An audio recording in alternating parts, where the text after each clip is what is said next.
Hello, my name is Dylan Lang, and this is my list show. I have a bunch of shows. First up, I have my my main show, Dylan Knows. I do every Saturday night. I'm on going 11 years now doing that every week. Then I have my Conversations with Myself show where I talk about themes and stuff like that take one item over the whole span of the episode and not multiple ones. And I got the list show, which is a new show I just started. I'm only on volume 7 right now. It's a conversation with myself, and this one are the ones I just bring out whenever I feel like it.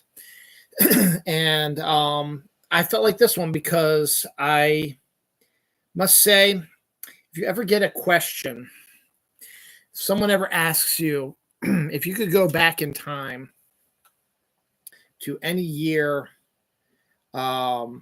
which ones would you go to? And top of my head, 1999 would be a good year. 2003 would be a good year when I got married. Would be another good year. I guess 2006 when my daughter was born, and maybe 2009 when my son was born, but maybe not. And then nothing really in the 80s, right, that I can think of. Maybe 85. But 1994 is also in there as well. 1994 is 30 years ago. And I wanted to get these in before next year when 30 years ago will be 1995. I graduated college in 1995, so it'll be my 30th anniversary of my college graduation. But first, in 1994, I turned 21 years old. And to celebrate, my grandmother decided she was going to have heart bypass surgery on my birthday. So I did not get to celebrate my 21st birthday until about a month later when my sister took me out drinking. The first half of the year, I was a junior in college. And the second half of the year was my senior year, which was one of my best fall semesters ever. I was only taking 3 classes, and I was in a play, and I had my first real girlfriend. We consummated our relationship on Halloween of 1994. First time for both of us. Yes, I know. I'm 21 when I had sex for the first time. Yes, I know. And we had, during that whole span of 1994, one of the absolute greatest seasons, greatest years of film, up there with 1999. And I think someone should write a book like they did about 1999, about 1994's movies. Because, my God, I'm looking at all these movies in my top 30 and my honorable mention. I'm like, wow. There's something to like in almost every single one of these. Not almost, in every single one of these. And just some of the classics that are in there, which we'll go over, definitely. I also know there's going to be one that you're going to be very unhappy with me about where its location is. Maybe even 2 for the most part. And then there's a few other ones going to be like scratching your head about. But here's the rules when it comes to the list. Here's the rules when it comes to the list show. This is my list. This is my show. This is my list show, which means this list of 30 movies plus honorable mentions are how I see them. Now, my number 25 might be your number 6. My number 1 might be your number 5, my number 13 might be your number 1 sort of thing, but this is my list, and everybody has their own opinion about stuff. So if you disagree with my list, that's cool, man. It's you man, woman, whatever. It's your choice. But don't insult my choices, because these are the films that I like. I might not like the genres you like. I might not be a film snob who says, oh my God, you should have put this one as number 1 and that one was crap. You should put that at number 25, blah, blah, blah, blah, blah. No, we're not going to do that. This is my list. If you don't like it, you can say something, but I'm going to ignore it because I don't give a fuck. It's my list. If you want to make a different list, then you make a list show with your top 30 1994 films. Fine. You respond to it by doing that. That'd be fine, man. I'd love to see what your point of view is. This is my list. It's also a fluid list, which means this is how I see it here in 2024, 30 years later. If I go back for my 40th anniversary 10 years from now, I might change up the list due to rewatching these or coming with a different perspective on it, getting older, looking at some different, or I might see movies that I haven't seen because I don't watch every single freaking movie. So there's lots of movies I haven't seen in 1994, which also might be why they're not on the list. Maybe I caught a couple of them over the next 10 years and decide, you know what, I like it better than the ones I have here. And then, so it's fluid. So this isn't the end all be all. This is the list. No, this is just, okay, this is for 30 years later, 2024. This is my list of my 30 best films of 1994. 1994 was such a great year for me, not just because of my girlfriend and the sex and all that stuff, and because of this list of movies that just came out. It was just a really cool time. My dorm room was part of a group of friends that we owned a whole side of a dorm, and that was a whole lot of fun. The month of January, where it was our mini semester, I was the only one up there really, and we had some good snowfall and some heavy, really cold weather. And my interim class was a UFO class, which was awesome because we hardly met because the teacher who taught it was way off of campus. And when we had a lot of snow and stuff like that, he just couldn't come in. So he just, we all passed. It was easy. So, and it was just a fun time. I didn't have to do a play. I think I stage managed to play during this time also. And it was great. I had a blast. And then my senior year was fantastic, obviously, for the reasons I already told you. But it was just a magical time. And Bill Clinton was in the White House. The economy was good. The Democrats were in control. We were getting shit done. And 1994 is one of those years I would absolutely love to go back and relive again. And when my first episode I did of this, I think, was 1999. That's another one I wouldn't mind going back and living through again. Obviously, there's issues, and for some reason, people might not like what happened to them in 1994, but really nothing terrible happened to me in 1994 that I can recall. So, that being said, because my grandmother, she got through her surgery, it was all fine, all that, so nothing bad happened there. I also do an honorable mention. In this case, I do two honorable mentions because there's a reason I'm doing two honorable mentions, which I'll find out here in just about a second. So here we go. Honorable mention for the 30 best films of 1994. Honorable mention, two of them is Ace Ventura and Dumb and Dumber. 1994 was the year of Jim Carrey. Jim Carrey, at this point in 1993, was known as the white dude on In Living Color, and that was it. In 1994, he had 1, 2, 3 films that debuted in 1994. And let's see, hit. And I can't think of anyone else who had a stretch of a year where every movie they were in was a huge hit. Ace Ventura took everybody by storm because it looks so fucking stupid. And it is. It's fucking stupid. And it did not age well with the transgender comedy that came with it that makes fun of transgender and actually turns them into an awful thing. So that's why it's honorable mention, because it's lost my taste for it. But it's still very quotable. Like a glove. Alrighty then. Laces out. It's a dated film, would not be made today, but for the time in 1994, it came out of nowhere. I thought it came out in January, it came out like in a February or whatever, and was a massive hit. Massive. Nobody was expecting this small little shitty film with Courtney Cox, who hadn't done Friends yet, and a lot of people didn't know who really she was, except for the girl from the Dancing in the Dark video with Bruce Springsteen. Was it Tone Loc was in there? Was it Tone Loc, or was it the guy who sings Wild Thing? I think it was the guy who sang Wild Thing. It wasn't Tone Loc. can't think of his name right now. Tone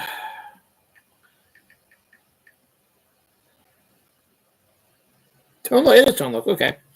Yeah, so there was really nobody hugely famous in the movie. And it blew up like crazy because it was just goofy, stupid, just dumb comedy, but was a huge hit.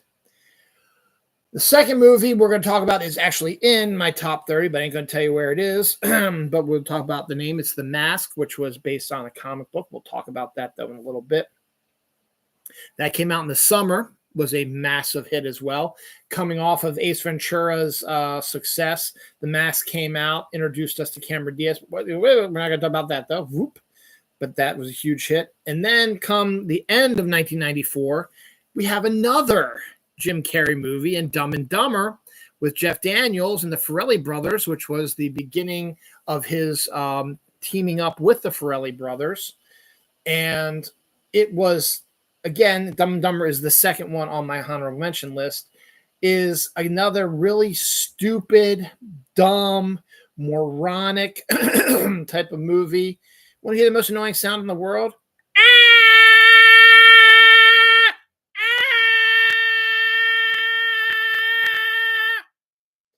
So, and it has some quotable moments as well.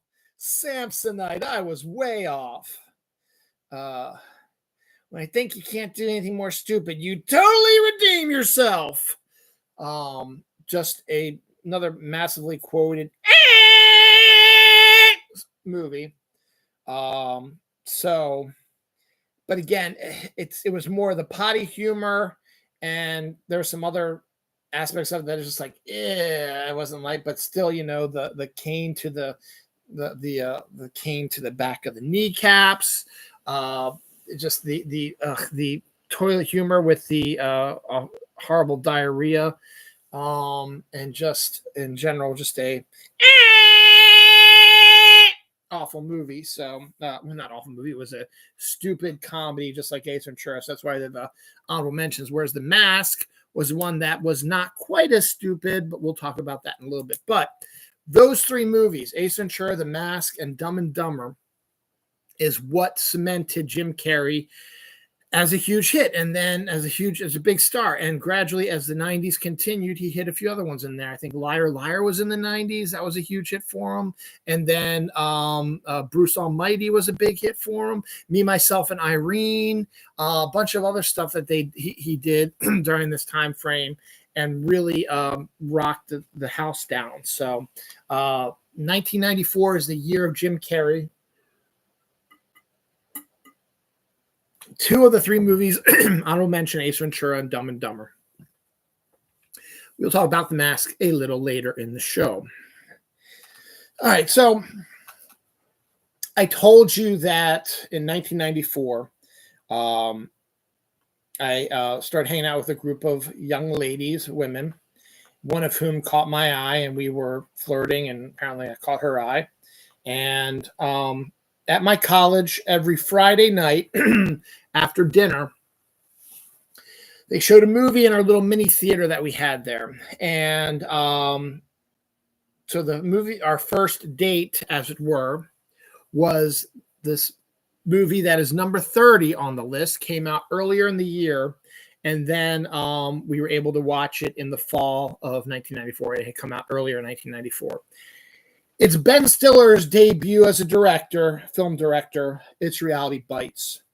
Winona Ryder, Ethan Hawke, Steve Zahn, Janine Garofalo, Ben Stiller. And there's other actors, but I'm not going to go. I'm just going to hit you with the main ones. And the reason why it's number 30, well, first of all, it was our first date movie, and I remember it distinctly. Halfway through the movie, the girl that I liked, I was sitting next to her. I was trying to build up build myself up to ask her out. But in the middle, and I was going to say, I'm going to do it after the movie. So I'm like, so we're watching the movie, but and halfway through the movie, she turns to me and says, hey, these two are the girls I would hang out with. These two think we make a good couple. What do you think? And I was like, yep. And that's what started it. So, and then after the movie was out, we hung outside for a while and chit-chatted. And then she had a thing for vampires. And so we went back to her room. Her roommate was out for the night, for the weekend, rather, I should say. And we watched Bram Stoker's Dracula from 1991. And we didn't really watch it, but that's besides the point. And the rest was history. That's how we got together. So Reality Bites was the first movie, our first date movie that we watched. And my problem with it is Ethan Hawke.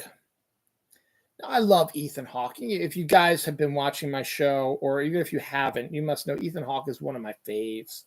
And it's the best. He had one of the best, what was that, meme tweets that the one night late night guy does. And it was, Ethan Hawke just seems like a guy who just showed up on set one day and people went, oh, okay. And that was how he became a star. or okay, he's good. He became a star. He's one of my favorites. The Before movies, Before Sunrise, Before Sunset, and Before Midnight is one of my favorite trilogies of all time. And the issues I had with him slightly in Before Sunrise are sort of akin to what he did in Reality Bites. In Reality Bites, he plays a slacker, asshole, sarcastic, snarky dumbass who, fight the patriarchy or fight whatever. He was just a slacker, just wanted to get stoned, stuff like that. And Winona Ryder was one of his best friends, and they kind of liked each other, but he was just this sort of slacker sort of type, anti-establishment sort of guy. And Winona Ryder was trying to get a job. So she gets a job at a TV network, and Ben Stiller is her boss. And Ben Stiller is the sweetest, coolest, nicest guy in the world. And he likes Winona Ryder also. And because he starts staking a claim on Winona by talking to her and flirting with her, stuff like that, even though Ethan Hawke has never really come out and given her the time of day, he becomes Mr. Prowley alpha male and starts insulting him and insulting her and doing all this stuff. And it just, his character in Reality Bites just makes me want to go through the screen and choke him to death. And then it gets worse. Some spoiler stuff coming up when Ben Stiller and Winona Ryder start dating, and they're a cute couple because he's such a good guy. He's a good guy to her, but she's still hooked up on that loser Ethan Hawke character who keeps being his sarcastic shitbag self.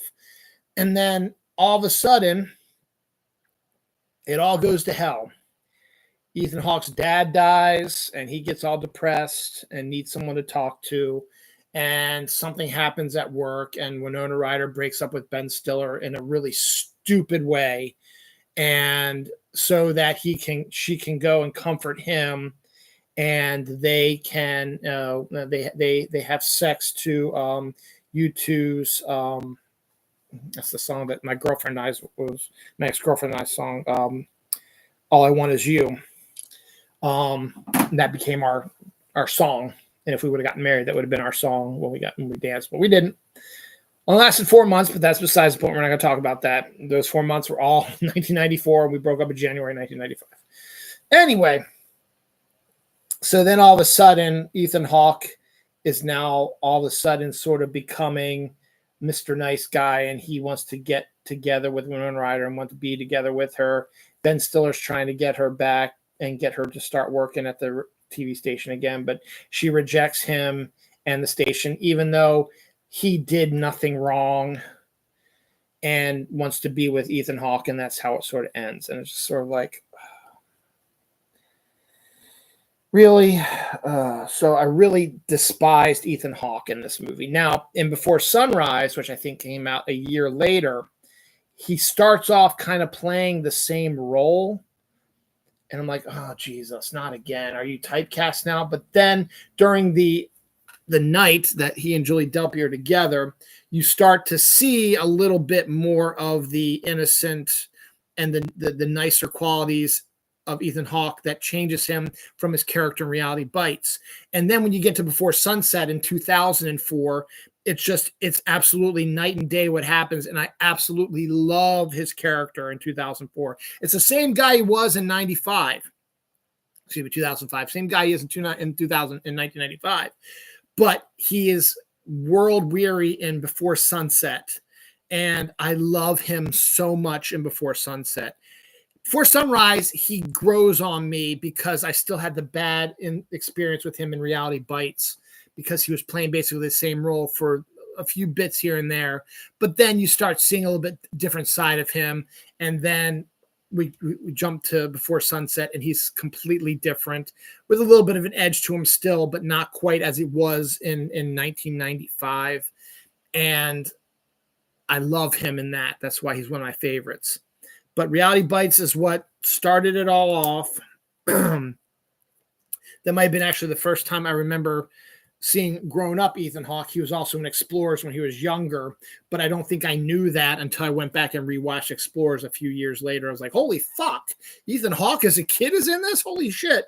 And there he plays a cool teenage kid, so it's awesome. But Reality Bites, despite all that, it was Ben Stiller's directorial debut, and it's a really good film.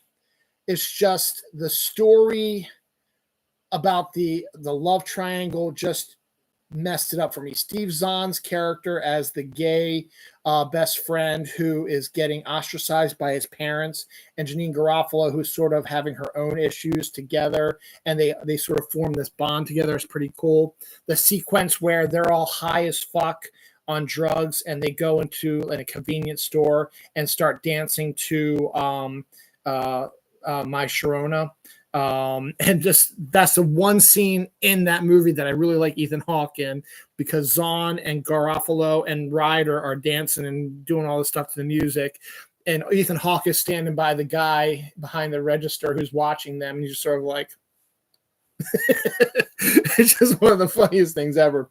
And actually what's funny about that is me and my theater buddies, after seeing the movie, we decided to let's do this as well, and try some improv. So we went into a convenience store up in Reading, Pennsylvania, and improved a scene inside similar to what happened to Reality Bites. So it started off Ben Stiller on his career, a pretty decent cast, but the romantic triangle was just not good for me. Number 29, again, I got it. When I talk 94, I got to keep talking about my ex-girlfriend because she was such a huge part of my second half of that year. And she was a vampire freak. She loved vampires. She loved being bit on the... All right, we're not going to go that far. Anyway, but you get the idea. Hickeys. Never, all right, you get the idea. But the one movie that she wanted to see that was coming out in the fall that we ended up seeing on opening weekend was this one. Number 29 is Interview with the Vampire, based on Anne Rice's bestseller. Outstanding cast that could have been really could have been, I'm not saying better, but could have been different if one thing changed, and we'll talk about that in a second. But Interview with the Vampire is Anne Rice's gothic vampire novel, one of her most popular ones. And Tom Cruise decided he wanted to do it. Now, Tom Cruise, I've had issues with him in the past. I really did not like him in the 1980s because he played the same goddamn role over and over again. But then Rain Man, where he starts playing the same goddamn role and then changes halfway through the movie, and then you start seeing his acting ability, Born on the 4th of July, stuff like that. You start seeing some changes in him. And so, it's good to see. I think he was woefully miscast in this, but it's what got the movie made and what made it a hit. So you throw him in there.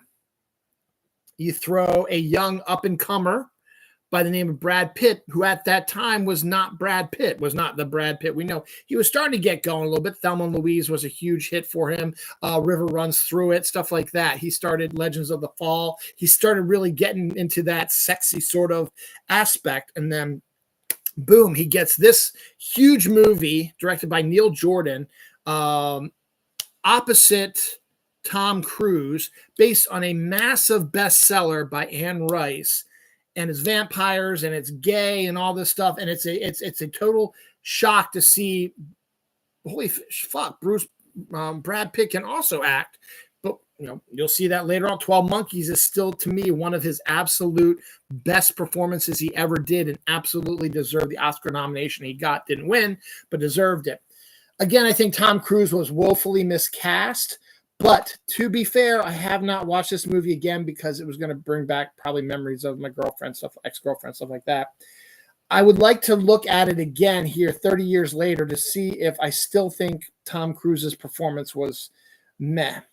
But let's not stop there. Let's see who else is in this movie. A certain gorgeous Latino, and I can say that because I'm perfectly happy with my sexuality. I'm heterosexual, absolutely, but I can appreciate good-looking men. And Antonio Banderas is in this one also. Yes, he is. And he's my favorite Antonio Banderas movie is still Spy Kids, where he's absolutely freaking hilarious, but that's besides the point. And who else do we got? Oh, yeah. Young Kirsten Dunst, who's really, really young. This is one of her first movies she ever did. And she blossomed into a wonderful lady. And the funny story about that is that Tom Cruise still sends her like a Christmas cake every year, now 30 plus years later after performing in this role.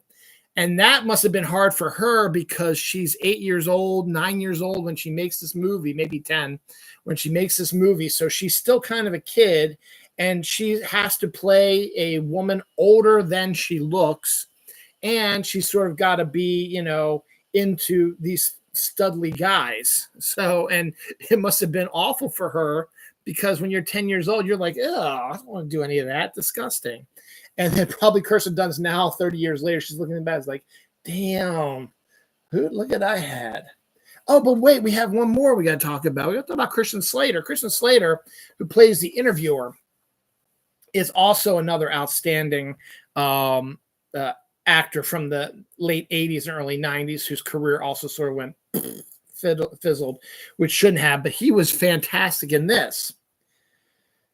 He was not supposed to be in this. River Phoenix was cast in the role as the interviewer, and he passed away, died of a drug overdose on Halloween outside of a club with, I think, Johnny Depp's club with, who was with him? There were some people with him. It was Keanu was with him, I think. So it was tough. So it would have been interesting to see what River would have brought to this. But that being said, Christian Slater did a phenomenal job with what he didn't really do much. He was the interviewer. He was the guy that sort of was, giving a break in between the storyline to get people a chance to get caught back up and set in modern times, and then send back the flashbacks and just be that person who's like, okay, we've had a ton of flashbacks. Let's go back to the present and let's see what's going on with that. He did his job. He did exactly what it was, and he was part of one of the biggest movies of all time. Continuing his sort of streak. By the way, if you want a great Christian Slater movie you've never heard of, it's going to be on my underrated list whenever I get to it. Broken Arrow, 1998, I think 90, it wasn't 99, it was 98, 97, somewhere around there. Amazing film with John Travolta. And I think, I want to say John Woo directed it, but don't quote me on that. But Broken Arrow is an outstanding movie, highly underrated. And Christian Slater and John Travolta kill it in this movie. And it is an unexpected pleasure of a film, but we'll talk about that when I eventually we'll do my underrated movies. I got a 50 underrated movie thing and an additional 25 that I've been working on. This could be a second part. We might get that till the holidays. So we'll see. So Interview Vampires number 29. Number 28 is Clerks. Kevin Smith's debut was 30 years ago. It's actually not a great movie, but for a young filmmaker who never went to film school, made the film for $7,000, something like that, on a low budget, using the set. The set that he used was a place where he works in real life, and made a black and white thing and became part of this huge movement of independent filmmakers who did not go to film school. And yet, just because they were huge fans, Robert Rodriguez, Quentin Tarantino, and of course, Kevin Smith are the three that you can think of the most right now. They didn't go to film school, but they were film geeks, and they knew they could do this. They figured they could do point and shoot. They know what they were doing, and it became a huge hit. Now, Clerks is rated R, and it's just talking. And there's a lot of dirty jokes, a lot of curse words. We're introduced to Jay and Silent Bob, who aren't as prevalent as they are in the other movies. Because it wasn't about them. It was just about this group of people, not really group of people. It was two guys and then Jay and Silent Bob, who are all hanging out, working at the video store / convenience store. And the trouble they're having with women and drugs and customers and talking about pop culture stuff. It is quintessential Kevin Smith. It's his first film. And again, it's not a hugely great movie, but the presence itself of the movie setting off this independent sort of era in the early 90s of filmmakers like made me at that time want to become a filmmaker. I was a history major at college thinking I was going to go into teaching, but after 1 year of college, I was like, fuck that. I don't want to teach. I'm a film person. And then I saw Quentin and I saw Robert and I saw Kevin and then there's probably some other ones I'm missing. And they didn't go to film school and they're film fans and they just found the money somehow, different ways. I forget how Quentin found his money for Reservoir Dogs, but I know Robert Rodriguez did a medical test for 28 days and got paid like $5,000, $3,000, and he made El Mariachi on that. Kevin Smith maxed out his credit cards and made some deals with certain people and made deals with management because he worked at the convenience store where he filmed Clerks. He said, if I can I'll work during the day, can we film at night or something like that, or vice versa? Can I film during the day and work at night? So he basically was up 24 hours at this convenience store making the movie and then doing his actual fucking job. And so it made me think, man, I wish I could do that. And I could do that. And I started writing scripts and started thinking about it. But then I got lazy. I said, not interested in doing it. And I'm worse off as it is because I have a ton of ideas and I wish I would have, jumped on them, and I probably wouldn't have been as successful as those guys, but it would have been nice to maybe even try it and see how my life would be different right now. But I'm okay with my life right now. But Clerks being number 28 is the first Kevin Smith, and I like Kevin. And it is one of those films that is, put together as part of this new movement of independent filmmakers. Number 27, before they blew up New York City and before the aliens came and before they froze New York City and before Godzilla destroyed New York City, Roland Emmerich made a movie that did not involve New York City, but spun off a number of successful television spin-offs and created a fan base almost as passionate, if not as passionate, as Star Trek and Star Wars fans. And it's Stargate, the original Stargate movie, directed by Roland Emmerich. Starred James Spader playing a good guy role for once. Holy fuck. James Spader playing a good guy. What the fuck, man? Kurt Russell being the tough guy that he is, and basic premises about a Stargate, a giant circular thing found in the desert that when they open it up, it transports them to another planet and they get involved with a whole race of Egyptian style-esque aliens, which they believe are the ones that came in and created Egypt in the United States, and all hell breaks loose. I think Jay Davidson was the bad guy, and all hell breaks loose, but it became a hugely popular science fiction film. Is actually a really decent science fiction film and does not quite have the action set pieces of a Star Wars, but it does have some of that philosophical quality that Star Trek has. But Stargate is its own entity, and it is really, really good. And as I said, it spun off hugely successful TV shows, and built a huge fan base that is still active today. And the friends of ours are members of it and stuff like that. So Stargate is number 27 for me because I liked it, but there are a bunch of other films I like better than it. But as I said, 1994 was such a great year that I like every single one of these movies. Sometimes, when I'm trying to do certain things, I put movies I saw once as like, yeah, it was okay. I like all these movies. I have problems with some of them, Reality Bites. But in this case, Stargate is really good, and is another one that I need to revisit because it's been way too long since I've watched it. But I have seen it. I do enjoy it. I'm not a Stargate fan, so I'm not in the fan. So I never watched any of the TV shows, so I couldn't tell you anything about that.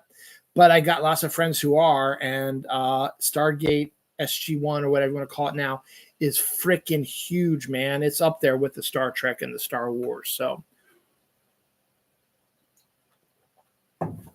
this is where it all started. Number 26, Barry Levinson is a local guy, grew up in Baltimore, then decided he wanted to become a filmmaker, and wrote it's actually 4 films. 4 films based on his life, 3 of which were hugely popular. The 4th one came out a little too late and was okay, but not great. Maybe you heard of them: Diner, Tin Men, Avalon, and Liberty Heights. 4 movies set in Baltimore based around Barry Levinson's life, and they're all successful. But Barry Levinson didn't stop there. That was where he started. He did a little movie called Good Morning Vietnam. He also did a little movie called Rain Man, where he won the Oscar for Best Director as well. And then he got involved with Michael Crichton. Michael Crichton passed away years now, is one of the more interesting, pulpy, sort of science thriller writers out there.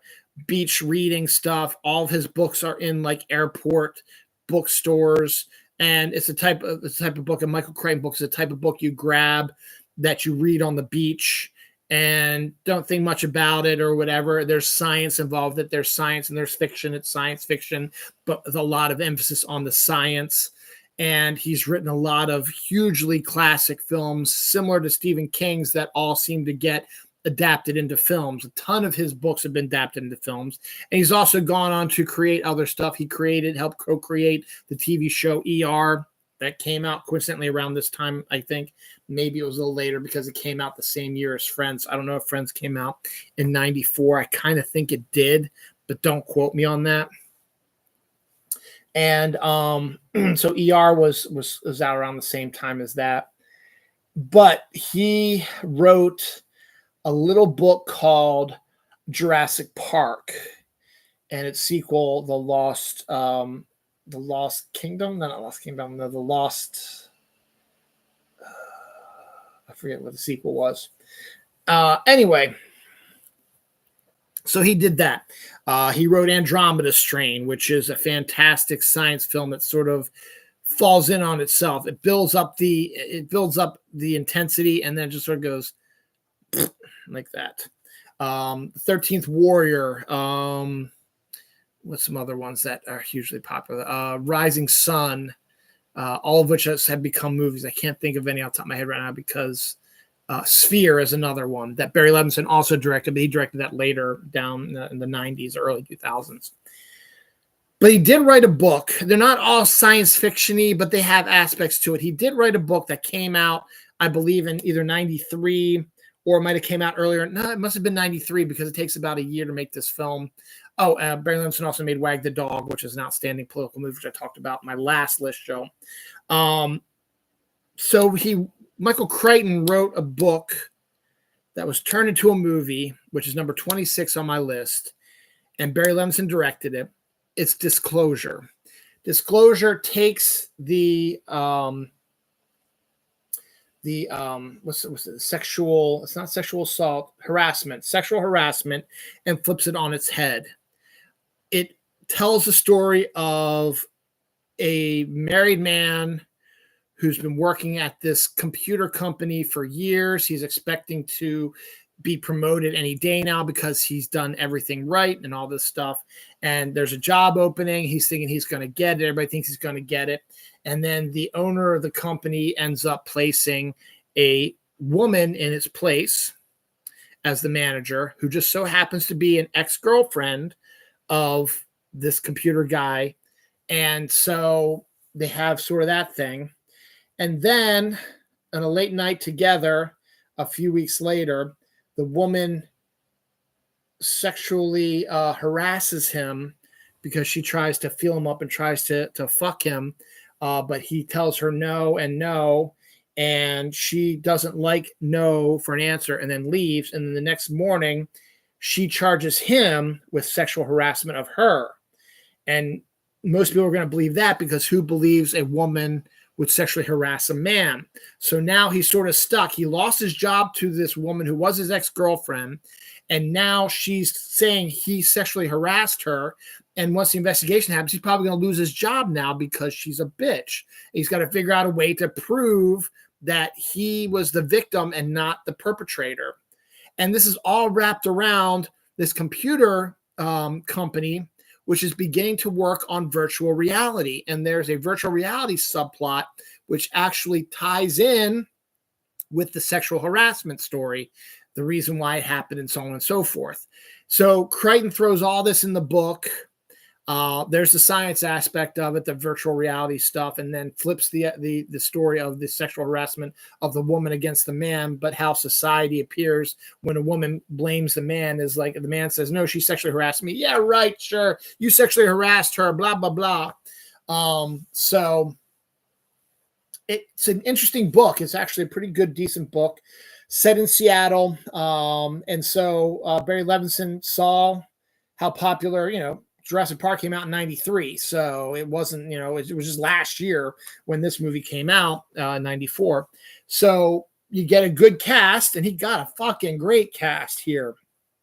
Michael Douglas, who's no stranger to sort of sexual sort of movies, with Basic Instinct happening earlier in 92, 91, somewhere around there.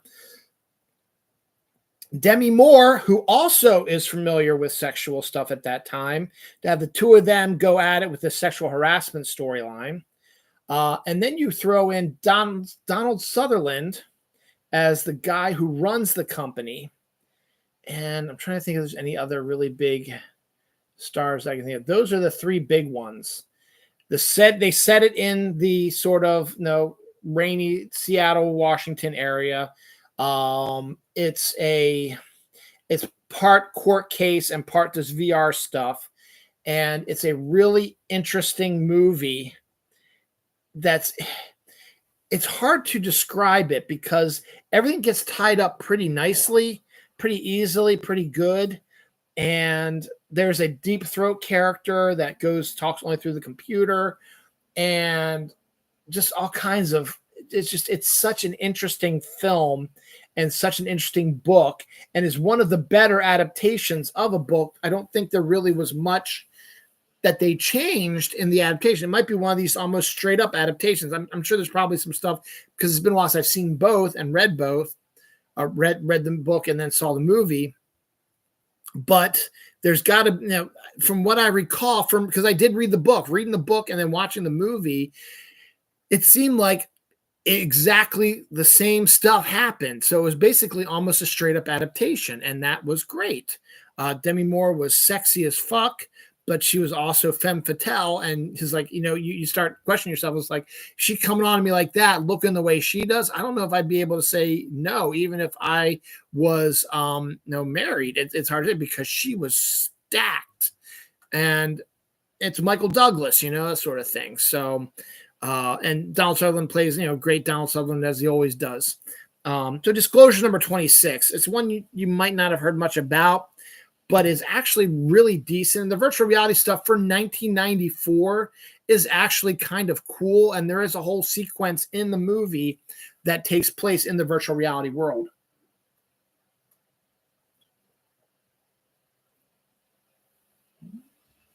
Just figured I'd finish my dessert here. Because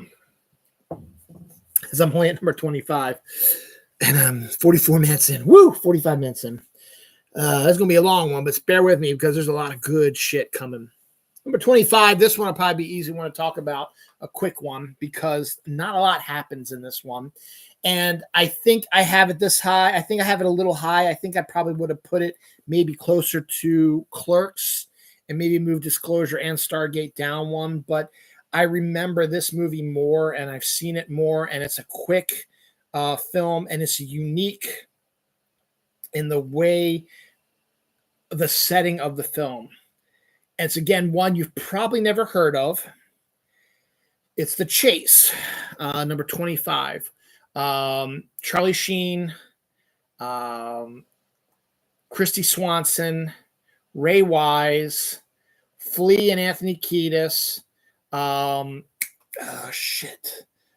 musician. Oh my God. The hard rock musician.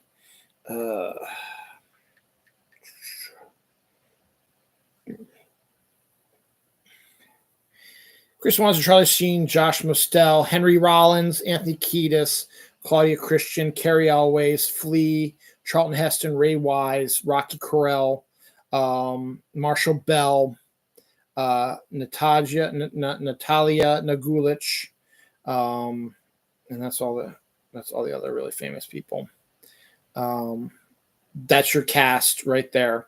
And again, it's just really set in one not really one location, but it's the premise is Charlie Sheen is a thief, is a robber, and he kidnaps. He's robbing his place, but the police are starting to come get him. So he grabs a hostage, played by Christy Swanson, steals her car, I believe, and then keeps her hostage, and then drives off on the car, being chased by the police. So it's sort of, this is around the time 94 was when the OJ stuff came out. And this, though this film was in the works before the OJ stuff, it fit perfectly with the situation that came with the OJ stuff, because it becomes a high-speed chase. And that's where the film. So you're in the film, you're in the car with Charlie Sheen and Christy Swanson as they're conversing about what's going on. And then we also see, from their perspective, and then we flip to the perspective of the police officers who are in this high-speed chase and how they're reacting to that. And then on top of that, you go to the people who, Anthony Kiedis and Flea play two guys who, the father of Christy Swanson, played by Ray Wise, is I think it's a high-powered politician or businessman or something like that, and puts out like a $1 million reward for her safe recovery or something like that. So Anthony Kiedis and Flea get in their little van and start chasing them as well. So it becomes this big car chase through California highways. And we start learning about the characters. We learn why Charlie Sheen is doing what he's doing. We learn Christy Swanson is actually hates her dad and wants to get away from him because he's too controlling. But she can't because she likes the money like that. And then we hear about the police officers, what's going on with them. I think one of them has a wife who's pregnant, and then that's Josh Mostel, I think, and his partner's Henry Rollins, who's like, yeah, kill me. And it's just a huge high-speed chase throughout the film. And then you cut back to Ray Wise getting interviewed by reporters and people going on the street interviewing people who are for what Charlie Sheen is doing and against what he's doing. And that's it. It's a huge chase scene. That's why it's called The Chase. And I'm surprised, I can't understand how they probably filmed that, but it's just okay that they filmed it somehow. But it was such a zeitgeist moment, despite the fact that they had to have made it before the OJ thing, and then to have the OJ thing happen the same year, a high-speed chase, that this movie came out. It makes you go, wow. What were they? Well, at the time, let's be fair, though, California was having all kinds of high-speed chases, even before OJ, but still the fact that that was a scenario. And of course, what happens is during the time together. Charlie Sheen is not as big of a dick as everyone thinks he is when you first see him, the burglar type. He's got a lot of other issues. He's actually a nice guy. And then Christy Swanson is not as strong, bitchy as she turns out to be because her father's controlling her and she just wants to get away from him. So the two of them, of course, fall in love with each other. And there's a sequence that is the most bizarre sequence in the whole movie where they've come to the point where they want to consummate the relationship, but they're in the middle of this high-speed chase, so they can't. So Christy Swanson curls up on top of him and takes off her panties and takes out his dick and then starts riding him while he's driving the car. And then because it's the love scene, the high-speed chase and the rock and roll soundtrack turns into a lovey-dovey sort of scenario where it's just the two of them and there's nobody else around. There's blue skies and rainbows and all kinds of stuff, clouds, the sunshine, while she's riding him. And then it fades out, and then it fades back in with them all smile. She's back in the passenger seat, and they're trying to figure out what they're going to do now. So it's a bizarre little bit, but The Chase is still one of these films. It's a high adrenaline rush film. The reason why it is up to number 25, though I think I probably should have moved it back to 27, 28, but it's at 25 is because it is such a high adrenaline racing film that it is a unique story that for 94, you get a story just set during a high-speed chase. Now, you have the cannonball runs and all that. That's all in Smokey and the Bandits. That's a whole different other thing. This was just a short, like 89 minutes, not even like close to 90 minutes, it's like 88, 89 minutes. It's a quick film, and that's the other aspect which makes this good. It's a quick film, pretty likable characters, and just sort of just a wild sort of thing you've never seen before. And it ends how you pretty much expect it'll probably end, but The Chase is pretty decent if you give it a chance. But as I said, it's just got some scenes you just got to shake your head at. Number 24 is another one of those movies that is insane. And I have to put it number 24 because much like how Barry Levinson directed Disclosure, there's another director from Maryland by the name of John Waters who makes different types of films than Hollywood is used to. But his most accessible one was Hairspray, and it made him a big deal. And then he made Pecker, I think, soon after that, or maybe it was after this one, I'm not sure, but he kept making these movies that were, after Hairspray, they became popular, and he was a cult director at the beginning with the Pink Flamingos and Desperate Living and stuff like that. And you have those that are bizarre films, and then you have Hairspray, which is actually a fairly normal one, and then he starts going to this normal trajectory, and he makes this movie, number 24, Serial Mom, about a typical sort of, it takes place in present time in 1994. And the mom, played by Kathleen Turner, is very 1950s-esque, sort of mother. She makes the dinner. She cares for her kids. She dresses in dresses, is all made up, seems virginal, that type of thing. Sam Waterston plays her husband. He's a lawyer or politician or something, and he's your typical breadwinning father, and she and Kelly Turner doesn't seem to work. She seems to be a stay-at-home mom. Our housewife and her kids, played by Ricky Lake and a young Matthew Lillard, are they're just typical teenagers going to school and stuff like that. But where the movie gets fucked up is that Kathleen Turner's character is not exactly how you think she is. As I said, this 1950s housewife, perfect sort of woman sort of thing is actually a psychotic serial killer.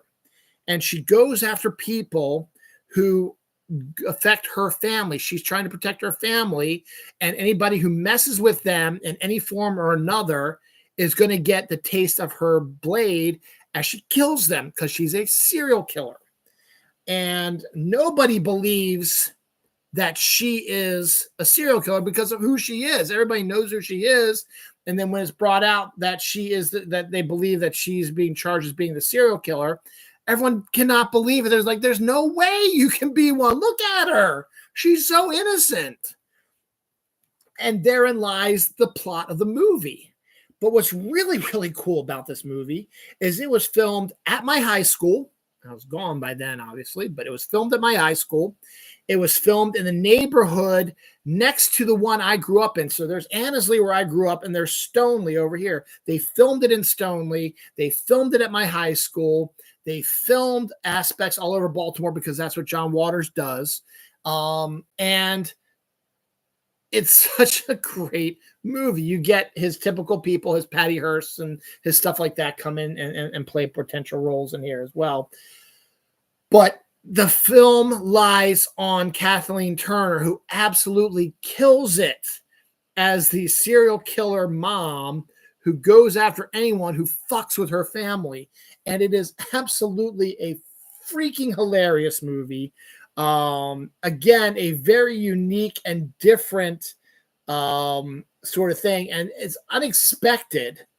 And it ends on a really bizarre note, as you expect from a John Waters film. But it is outstanding. And if you haven't seen it, it's great. And it's so perfect that it's filmed. It's just me making a noise, I'm hoping. It's filmed in areas that I grew up in or I went to school in that I know by sight. Is like, like the Leonardo DiCaprio meme. It's like, ooh, I know that. Serial Mom's fantastic. It's number 24. Number 23 is another one you guys have probably never heard of. It's probably going to show up on my underrated list as well because there's a lot of them. But this is a very rare performance by Steve Martin. It's actually a more serious role than he's portrayed in the past. When he writes the screenplays, which he did for Roxanne and LA Story and Shop Girl eventually, that was later in the 2000s. When he writes the screenplays, you're in for a treat. And he wrote the screenplay to this, which is a adaptation of the book Silas Marner, which I never read, but I know watching this movie, I know what the basic premise of the story is. The movie is A Simple Twist of Fate. Another one that you're all like, huh? What the fuck are you talking about? Steve Martin, Catherine O'Hara, Gabriel Byrne, well, the Baldwins, not Billy, not Adam, not Alec. The Baldwin that was in Usual Suspects with Gabriel Byrne. They made this movie before Usual Suspects. One of the Baldwin boys is in this one. Laura Linney. I feel like I'm missing somebody. I think that's the main cast of it.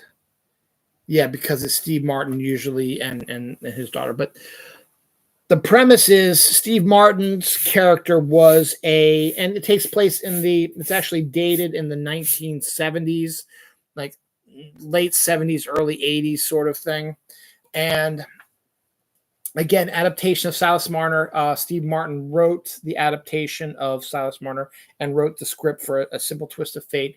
They filmed it, I think, in Delaware. So you kind of have that sort of feel to what they were trying to go for. But the premise is Steve Martin was a music teacher.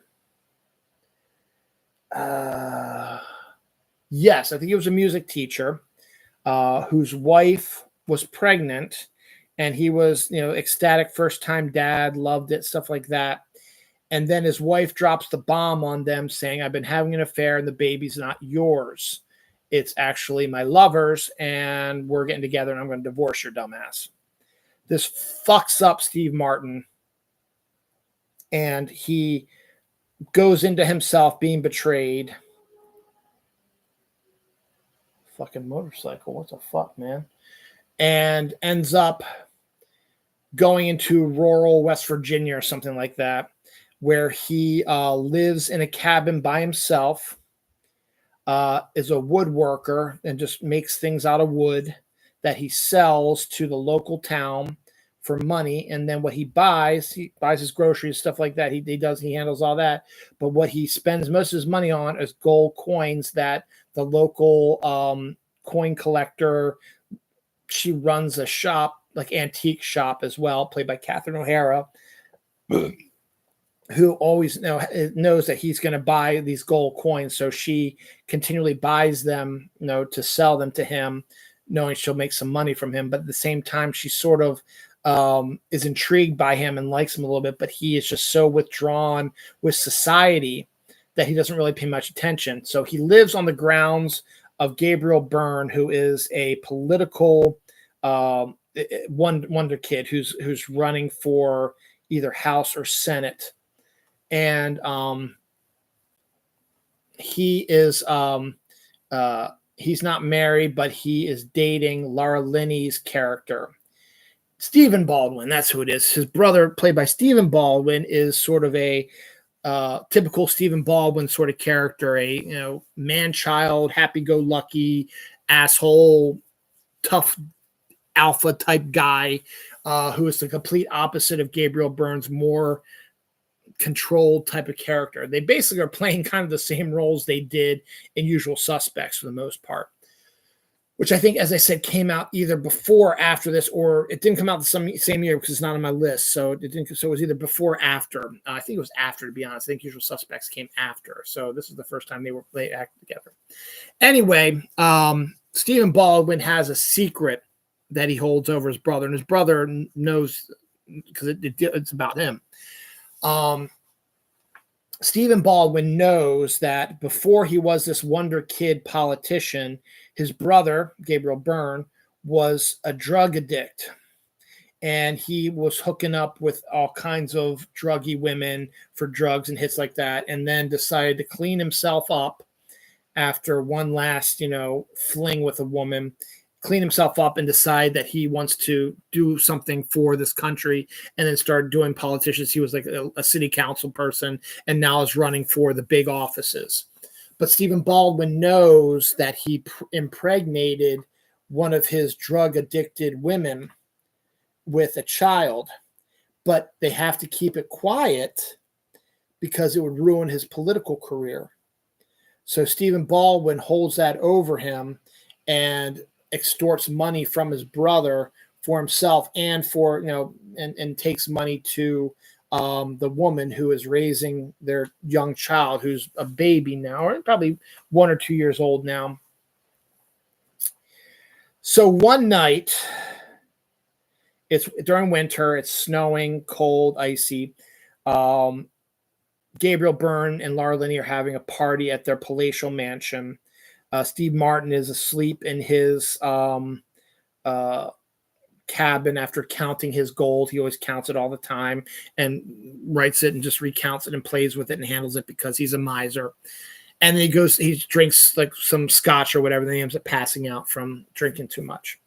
Stephen Baldwin's character, meanwhile, is getting high and is hanging out with another chick, and they're driving 150 miles an hour on this icy road or whatever, and the car crashes, killing the woman in the car that he was with, but he makes it out alive, and then he stumbles out of the car and is trying to make his way back to his brother's house to try to get him to save him from this potential manslaughter that he just committed. And he stumbles upon the cabin where Steve Martin's character is, decides to go in, finds all the gold coins, steals them while Steve Martin sleeps, and then decides, fuck my brother, I have all these gold coins, I'm going to go out on my own, nobody's going to find me, I ain't going to get busted, and then disappears into the night. And then Steve Martin wakes up the next morning, discovers all of his coins gone, and he absolutely loses his shit because that's his whole life. And then Gabriel Byrne has to deal with what his brother did and has to handle the aftermath and stuff like that. So he's got that on his plate.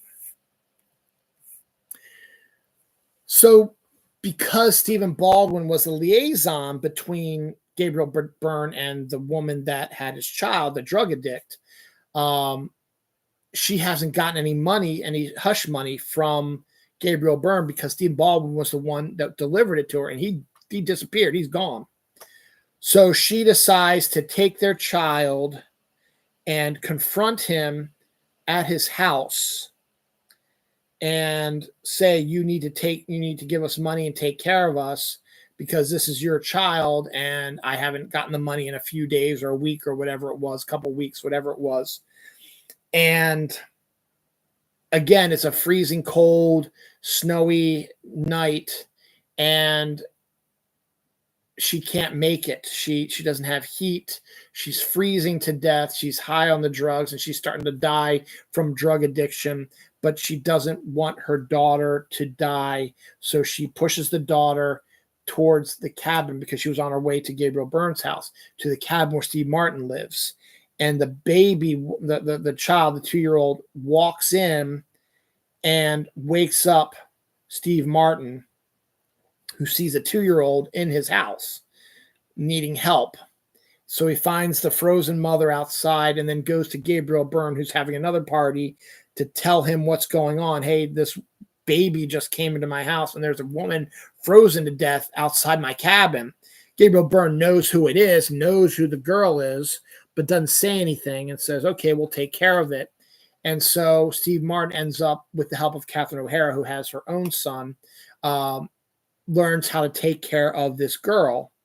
And then he decides that he needs to be her protector, needs to be her father, because the child walked into his house and chose him, and he just lost his gold. And so his theory, once we get later in the movie, is that my gold is gone, but she walked into my life and gave my life meaning again instead of this gold was.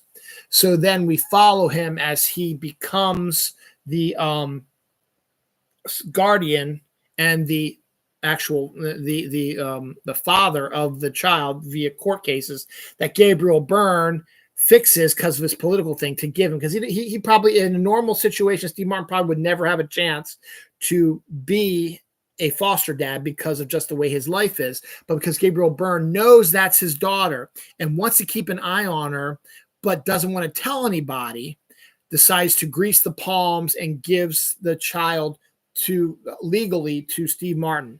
And so Gabriel Byrne shows up periodically to check on the girl, knowing it's his daughter, but not telling anybody, except Laura Linney eventually finds out about it.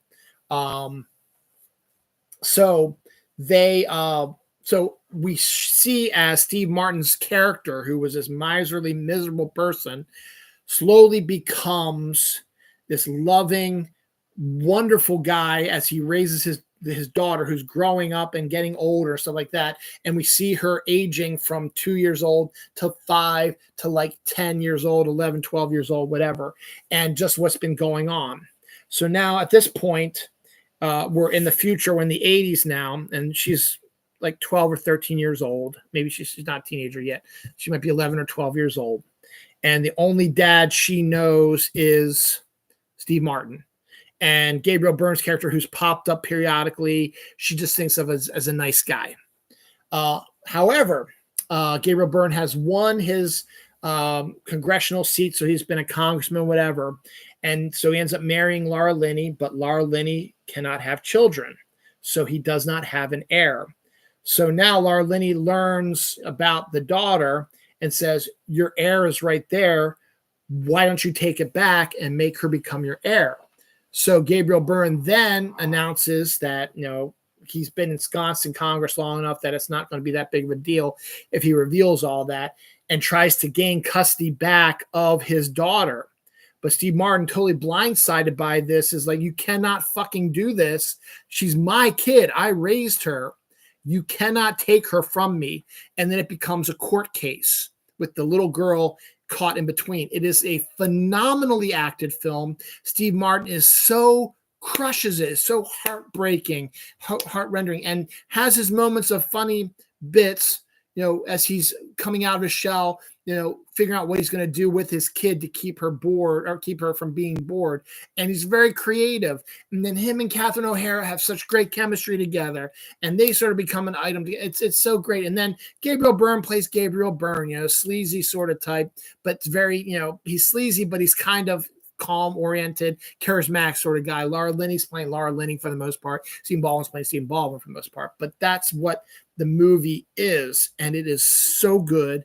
And you all need to watch it. And I'm sorry I talked so long about it, but it's one of these films that I absolutely love that nobody knows about.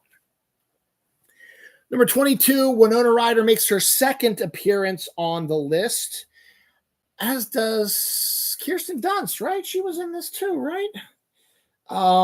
Probably one of the best versions of Little Women, number 22.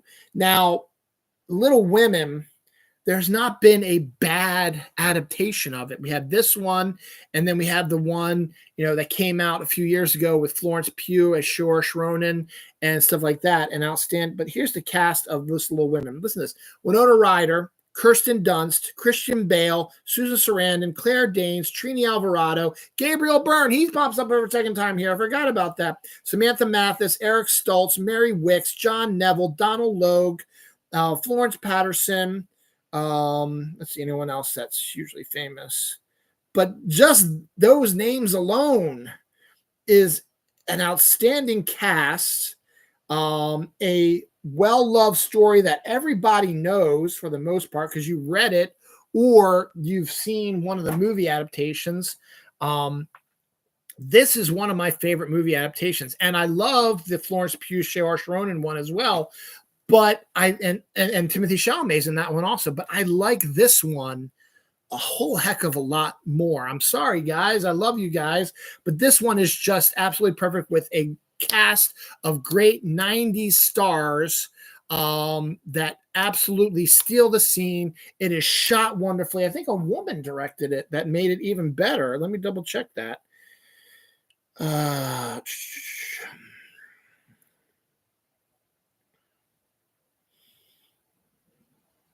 cast and crew.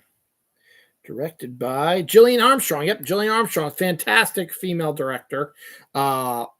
Outstanding performances and a wonderful adaptation of Little Women with an amazing cast of characters.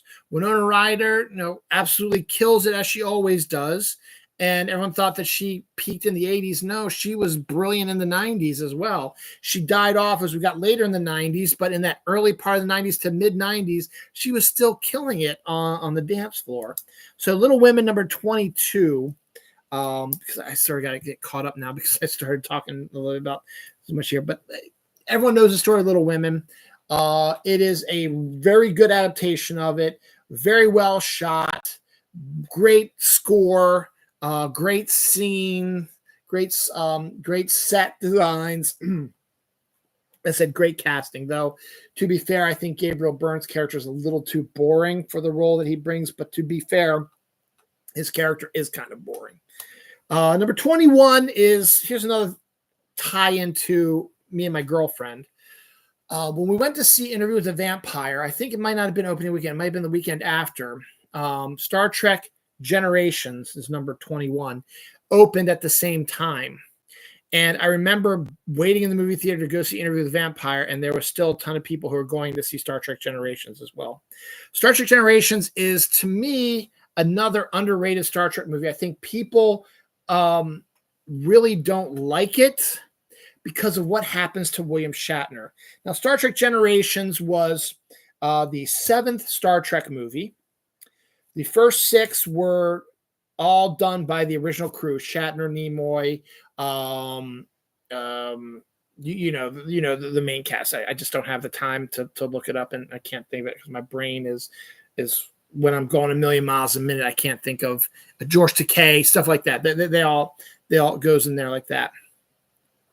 So number 7 at that time, Star Trek: The Next Generation came out in 1988, 1989, somewhere around there.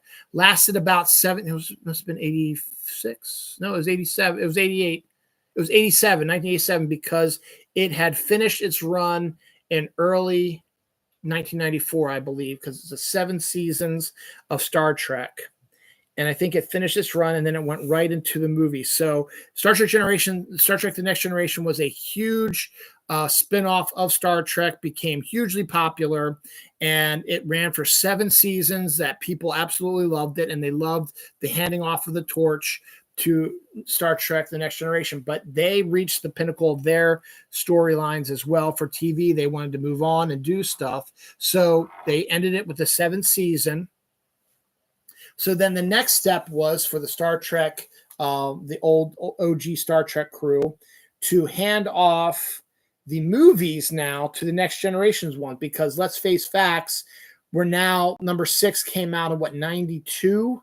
So now the actors are all in their 60s and 70s. It's a little too old now to continue to be doing space stuff when you have these young, popular cast that just finished a successful run on television, willing and able to continue doing their stories, but in movie format where they can expand the stories and make them a bit more action-oriented. So Star Trek Generations was set up as the handing over of the flame from the OG Star Trek crew to the Star Trek Next Generation crew for the movies at this point. And they were going to make a bunch of movies with them, and then we'll see what happens. Would they pass it off to DS9? Would they pass it off to Voyager? Would they create a whole new Star Trek film series after Next Generation ran their course? So Star Trek Generations, my number 21, was that handing off of the flame. And you brought in, I think George Takei in it. No, you had the beginning had William Shatner, Alan Ruck, excuse me, as the new captain of the Enterprise. Let me see. I know James Doohan was in it. So Shatner, Doohan, Walter Koenig as Pavel Chekhov. They were in the beginning of the movie when, they were all retired and the new Enterprise was getting ready to be sent out. And then a distress call comes out, and Alan Ruck is the new captain of the Enterprise. And it was just they're not commissioned yet to go do anything yet. They were just going to be sort of a celebratory thing with the old crew of the Enterprise coming out. We're just going to do a quick spin out to like Saturn and back, and boom, we're done. It's a PR thing. But an emergency comes through, and Shatner forces Ruck to take the Enterprise out, which I find really ridiculous, but that's totally in line with Shatner's character of Captain Kirk, and forces him to go out to try to save people. And they go into saving people, and one of the people that they save is Whoopi Goldberg's character, Guinan, who everybody knows from Next Generation. And we also have Malcolm McDowell, who is being saved also, who's talking about that he needs to go back, and they don't know what's going on about that. And then all of a sudden, this like energy ribbon comes and sucks away, it just overtakes everything. And then we fast forward to the Star Trek Next Generation crew. So you get everybody from there: Patrick Stewart, Jonathan Frakes, Michael Dorn, Brent Spiner, Gates McFadden, LeVar Burton, Marina Sirtis. And then you get Majel Barrett and Whoopi and Alan Ruck and Patty Yashuki and Tim Russ, Barbara March, Jeanette Goldstein, Brian Thompson. You get all these guys who you've seen before and other stuff as well are all involved in this movie. And they get in, and so it fast forwards to them doing an adventure in the holodeck, and then Picard learning that his nephew has died in a car accident with his brother, I think. So he's now the only Picard left, and he's starting to feel a little. He let his life as captain not let him settle down and have a life, and now he might be too old to have a family and stuff like that. So he's a little bit depressed about that. But then they get called into this case to investigate this Klingon stuff, and then you see Malcolm McDowell's character, and you hear stuff about this energy ribbon that destroys this planet, or this planet gets destroyed, whatever. It's just, and that's the whole story is that there's this energy ribbon that supposedly takes you to an alternate dimension, and Malcolm McDowell's character, who's the bad guy, was in it but was freed and wants to go back because it's like your perfect life. And so in order to get it to where he wants it to be so he can enter it again, he cons the Klingons to destroy a couple of planets in order to change the gravitational pull to move this force to this planet that Malcolm McDowell's going to, take over on. It seems complicated at the time, but it's actually an outstanding storyline that actually makes a lot more sense. The alternate reality stuff is kind of interesting, and Picard gets sucked into the alternate reality. So he finds the alternate reality where he's at Christmas time in England, and it's got a beautiful score in the background, and he's happy and content. He's got a wife. He's got like 6 kids, and his nephew's still alive. It's Christmas time. It's snowing. Everything's great, but something keeps nagging him. There's something going on, and he realizes that it isn't real, and then ends up finding Captain Kirk and his ideal thing where he's married to the woman that he loves more than anything, running a farm in Montana sort of thing. And Picard is able to convince him to save the world again, because this ribbon is going to be destroying these galaxies and killing millions and billions of people. And they have to work together to do that. And so a lot of people don't like what happens to Kirk and how, spoiler alert, how Kirk ends up dying in the movie. They don't like, because they have to, it's the handing of the torch, it's the passing of the torch to the Next Generation crew. So you got to have the main guy from OG not be there anymore. He can come in to help you to be the guy that passes the torch, but you got to get rid of him. And that's what happens. Star Trek Generations is great. It's better than you really think it is. Actually, if you go and rewatch it again, you might be, this is kind of crap because they did Kirk wrong. But if you go and watch the film again, I think you'll be greatly surprised about how actually good it is. And again, one of my favorite sequences in the movie is Picard at his house in Christmas. And I want to see if I have that, because it's got beautiful. I have the score back there, but I don't think I can play it. Generations. Let's see, Christmas. Let's see if I can find. Yep, there it is right there.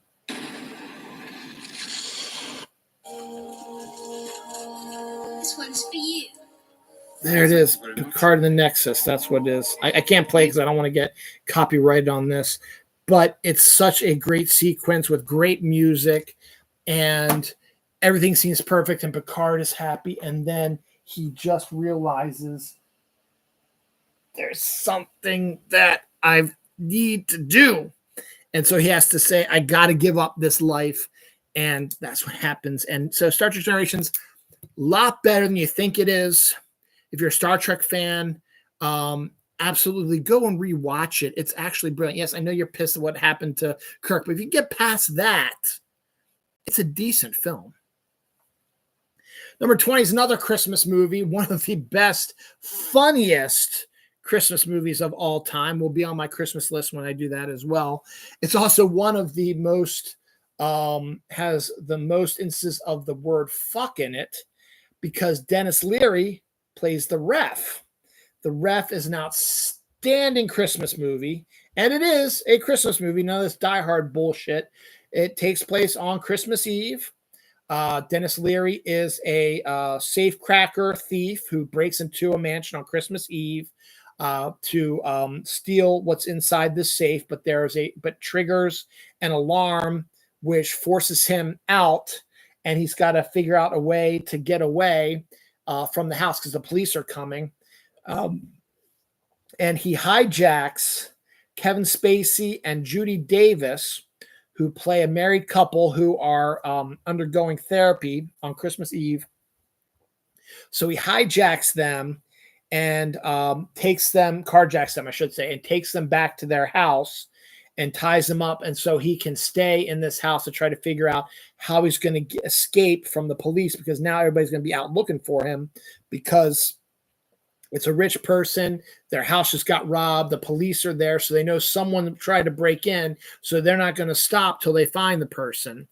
The problem is that he picked the wrong couple. They are undergoing marital issues, and their family is going to show up in a few hours for Christmas Eve dinner, and their family is awful. Absolutely awful, filled with a huge, great cast of characters, great actors in it. Jesus, hold on a second.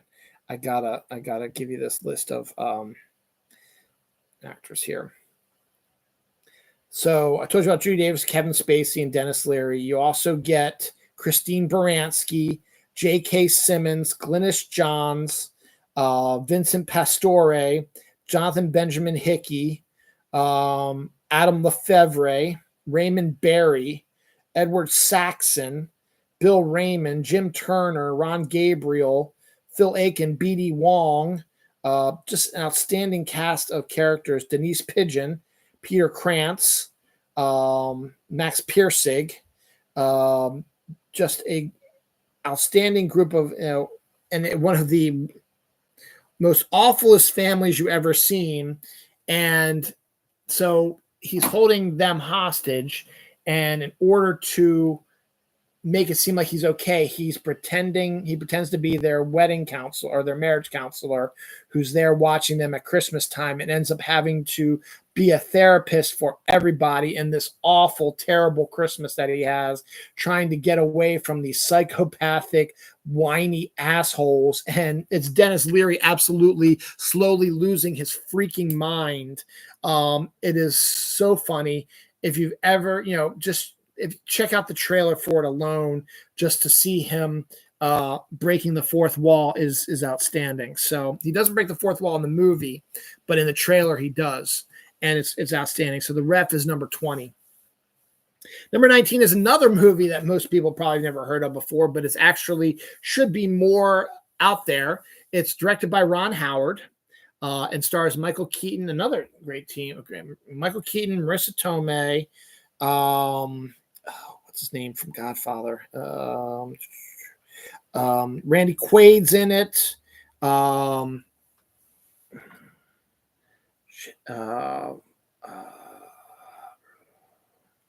Robert Duvall, Glenn Close, Jason Robards, Siobhan Fallon, Rance Howard, of course. Jason Alexander's in it. Jill Hennessy, Clint Howard's in it also. Spalding Gray, Jeffrey Owens, Catherine O'Hara's in it. Anyone else fairly famous? Those are really the big ones. Robert Duvall, as I said, and the premise is, to me, I always saw this as almost like a pilot for one of the best TV shows you're probably ever going to see. But Michael Keaton plays a reporter who is getting a little disillusioned with his work on the paper and is thinking of getting another job elsewhere. His wife is played by Marissa Tomei. She's pregnant with their first child, and she's due any day now. She's also a reporter for the newspaper. That's how they met and where they worked together for a while. But she's taken a leave to finish up her pregnancy, and then once the baby comes, they'll decide if she'll be a stay-at-home mom or if she'll go back to the paper or join him wherever he decides to go, because he's getting disillusioned with working in a newspaper thing. Robert Duvall is the editor who's trying to survive, but he's got his own issues with his daughter. He has, I think, kidney stones, if I recall correctly. He's got something in his stomach that's bothering him. Glenn Close is the high-powered sort of editor who's trying to take over, loves Robert Duvall, but also sees blood in the water and is contemplating being able to try to take over as editor-in-chief. And she's a badass Glenn Close type of character that Michael Keaton and her have a antagonistic relationship. Randy Quaid plays the crazy conspiracy theory sports writer who sometimes gets involved with crime reporting as well. and a major story breaks about two young black kids who supposedly killed a white man in New York City, and it's becoming almost into sort of a race war thing. But there have been the kids who are suspected of it claim that they didn't do it and that it was somebody else, and it was a setup. And so all these other newspapers are they're competing for readers, and they've got to figure out who's going to get the story first and get it right. So they have to rush out and get the story to get it right because it is the biggest story of the day. But for Michael Keaton, there's something that doesn't match with what's going on. So he's trying to go a different way, whereas Glenn Close saying, let's get these kids nailed. They're the ones who did it, blah, blah. So that's where their head-to-head goes thing.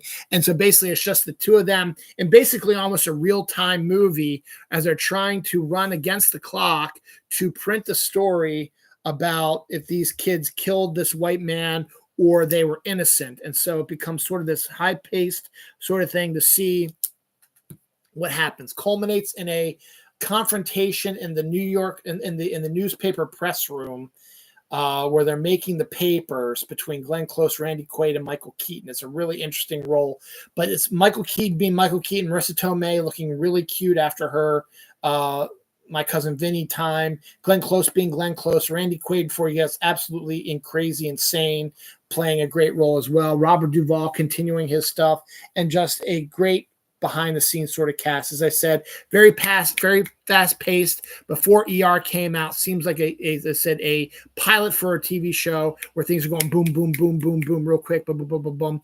Fast edits, cuts, stuff like that by Ron Howard. One of his better films that a lot of people don't really know much about. Number 18 is PCU. This was the Animal House for the 90s. Jeremy Piven and Jon Favreau and David Spade are the three main actors that are in this film that are the most popular nowadays.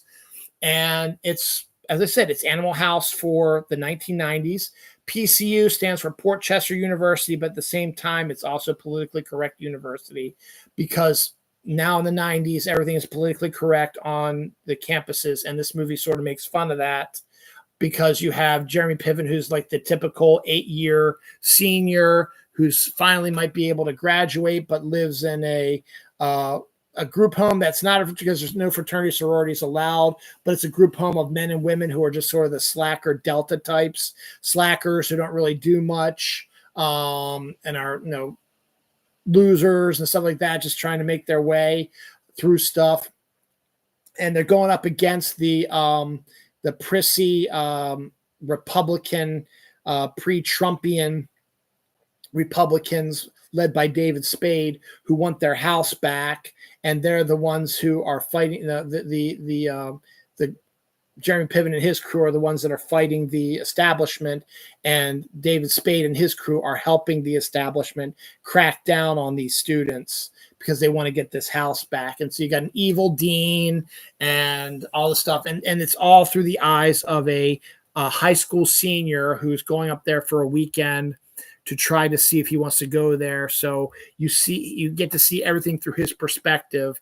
It takes place over one weekend where everything goes to hell. It is extraordinarily funny film. Jake Busey's in it as well. It's a very funny film. It is, as I said, is not as good as Animal House, obviously, because Animal House is a classic. But you know what? It does pretty good job for what you're doing for it. It is a great college film. And yes, the whole political correctness stuff. I have no issues with PC stuff. This sort of makes fun of that. But you've got a lot of really interesting things. And then you have a whole sequence with George Clinton and his band coming in and playing a party. But the whole PC thing is, the young pre-Frosh, the senior high school kid who's just learning about this, ends up pissing off every politically correct group in there, and they all come after him and chase him in one of the funniest sequences ever. The final sequence, the big party, it's not really the climax. So the climax takes place where the losers are on the threat of being kicked out, and they're getting ready to try to ruin the dean's perfect, like a holiday, special holiday or whatever it is for the university. PCU, as I said, I like political correctness, and the stuff they make fun of here is a little off-putting, but in the end, it is a freaking hilarious film. Jeremy Piven absolutely killing it in his role as the 8-year college student, and just a really interesting cast of characters. Jon Favreau plays a stoner teddy bear type, and he's pretty decent as well. PCU is number 18. Number 17 is a film that should have gotten a lot more awards than it did. It got nominated for a bunch of stuff, but it's actually a brilliant film directed by Robert Redford called Quiz Show, based on a true story. Stars Ray Fiennes, Rob Morrow from Northern Exposure, and John Turturro. And it also has, it's not Kevin Pollak, Martin Scorsese's in it, has a cameo in it, which is really weird. He's like the head of NBC, which is funny as hell. But let me get the cast list here, because there is a really good cast here too.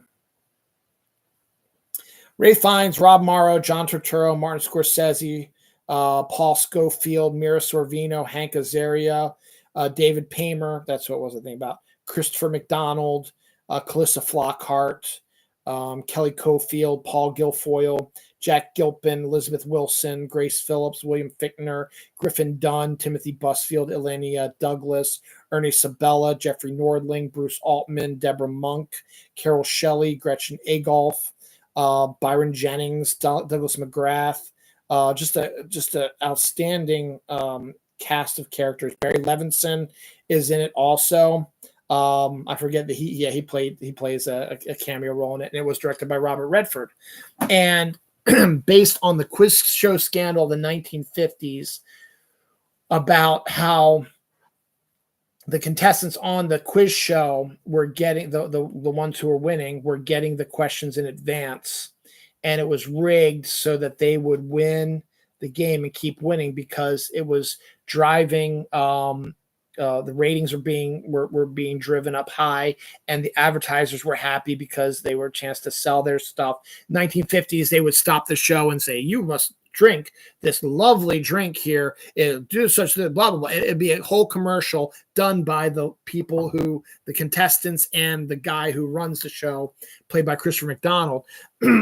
And so it's based on that. And John Turturro is the one who's been winning crazy, but he's a New York Jew in the 1950s. And then when Ray Fiennes' blue-eyed white Aryan comes in, they're like, "Oh fuck!" And he's also the son of a famous poet, and they're like, "Oh fuck, he's going to be great. He'll be a huge ratings hit for us."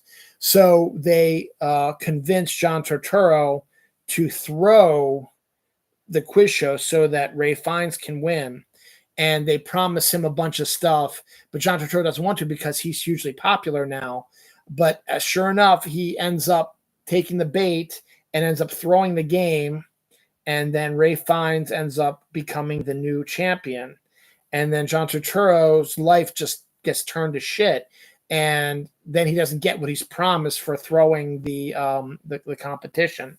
But then Rob Morrow plays a lawyer who is investigating it, because he has been hearing the story from John Turturro that it was fixed and rigged and stuff like that. So he goes, investigates it, and he himself starts getting seduced by the kind that Ray Fiennes is, and the popularity and stuff like that, hanging out with, this famous poet and stuff like that. He's starting to feel the glow of being around famous people, while sort of, giving up on his task to try to help the regular guy. And Mira Sorvino plays his wife, sort of has to bring him back into focus here. But it is an outstanding film, wonderfully directed by Robert Redford, outstanding performances by everybody involved, including John Turturro and Rob Morrow, who you never really saw outside of Northern Exposure, and got this role. Well, I can't say he got the role because he was on a show, but Northern Exposure really brought him out. So he is able to start parlaying that into a pretty decent career early around that time into movie making, but that kind of fucked him over with the Northern Exposure writers and turned his working over at Northern Exposure into more of a nightmare. But that's a whole nother story we can talk about some other time. But Quiz Show itself is an amazing film. Martin Scorsese is great as the head of NBC, and his big scene is with Rob Morrow, and they play off each other so well.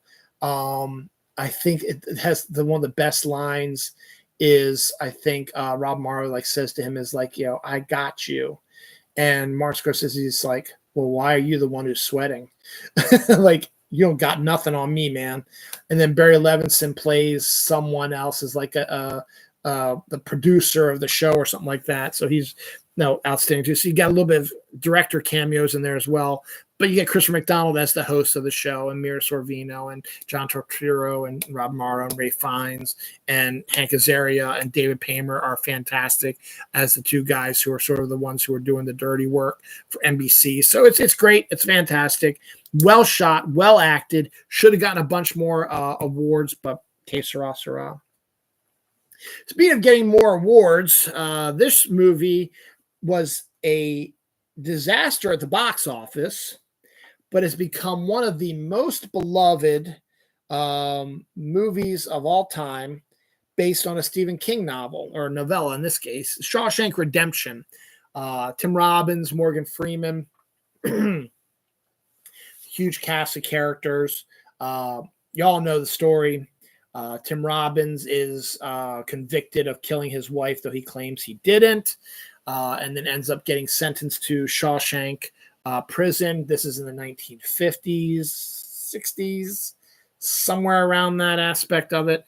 And he's an accountant and never been in trouble, never been in jail before. So you see, the whole, fresh meat, all the fears you get for going to jail are all plastered on his face, and as he experiences it. And then he befriends Morgan Freeman's character, and he has a group of friends, and then they all start. So it takes place over about like a 20-year period where the friendship between Tim Robbins and Morgan Freeman builds. But then we have all the jail shit that's going on, because jail's not a good place, particularly in the 1950s and 60s when it wasn't regulated that well. Abuses, stuff like that. The first hours, maybe the first half hour, 40 minutes of Shawshank is a tough watch, but once you get past that and he starts getting ensconced in the world of the jail, it gets a lot better. And then eventually, Tim Robbins, who is an accountant, ends up helping the warden of the jail. What do you call it? Launder money and stuff like that. So the warden is a criminal who's laundering money, and he uses Tim Robbins's accountant to try to cook the books to make him some extra money out of the state and stuff like that. And then meanwhile, Tim Robbins is very calm and normal and wants to escape and doesn't want to deal with this and has a whole plan and is very steady. And then the whole last half of the movie is how he escapes and then what happens after he escapes. And it is a glorious film. Frank Darabont directed. Beautiful score, beautiful sets, beautiful, gorgeous scenery, fantastic acting, not just by Robbins and Freeman, but by all the other characters who are in there as well, plastered with character actors who do a wonderful job based on one of Stephen King's not so supernatural storylines. I talked about that one during the 13 Days of Halloween. It was on my list for that. Pretty high up, but right now, Shawshank Redemption is number 16. Became a huge hit because it's all over cable all the time. You flip on cable, you go to TNT or AMC or whatever, it always pops up, seems to pop up all the time, and you always seem to catch it at the usual spot. So Shawshank is fantastic. Everyone knows that anyway, and that's number 16. Remember, these are all films that came out in 1994. This is 1994 stacked. We're only on number 15 right now. Number 15 turned Keanu Reeves and Sandra Bullock into major stars. Speed. Keanu was kind of struggling at this time. He had Bill and Ted, and that was really it. Matrix didn't come out till 5 years later in 1999. John Wick didn't come out for almost another 20 years. So you have Keanu, who everyone just remembers as the whoa guy, and Point Break, the surfer dude, the typical sort of California surfer dude type, and you get your first taste. Point Break did that a little bit, but Speed really upped the ante with Keanu Reeves becoming an action star. It's really the part that really got him really motivated doing that. And to throw in Sandra Bullock, who again hadn't really done anything at that point, maybe a few roles on television. I think she did Love Potion #9, which didn't even register on most people's radar. And she pops up in this movie.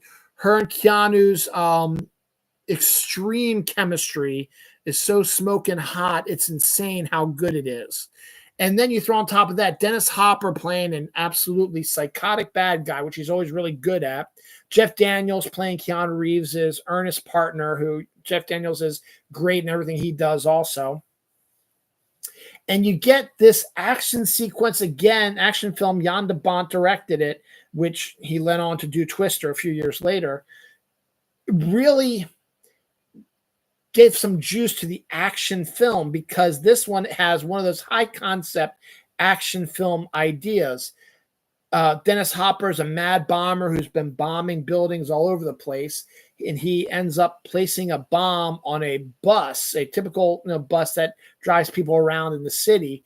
And he says if the bus goes under 50 miles an hour or 55 miles per hour, it's going to explode with everybody inside it. So they have to figure out a way to keep it moving, so they can try to figure out a way to get rid of the bomb.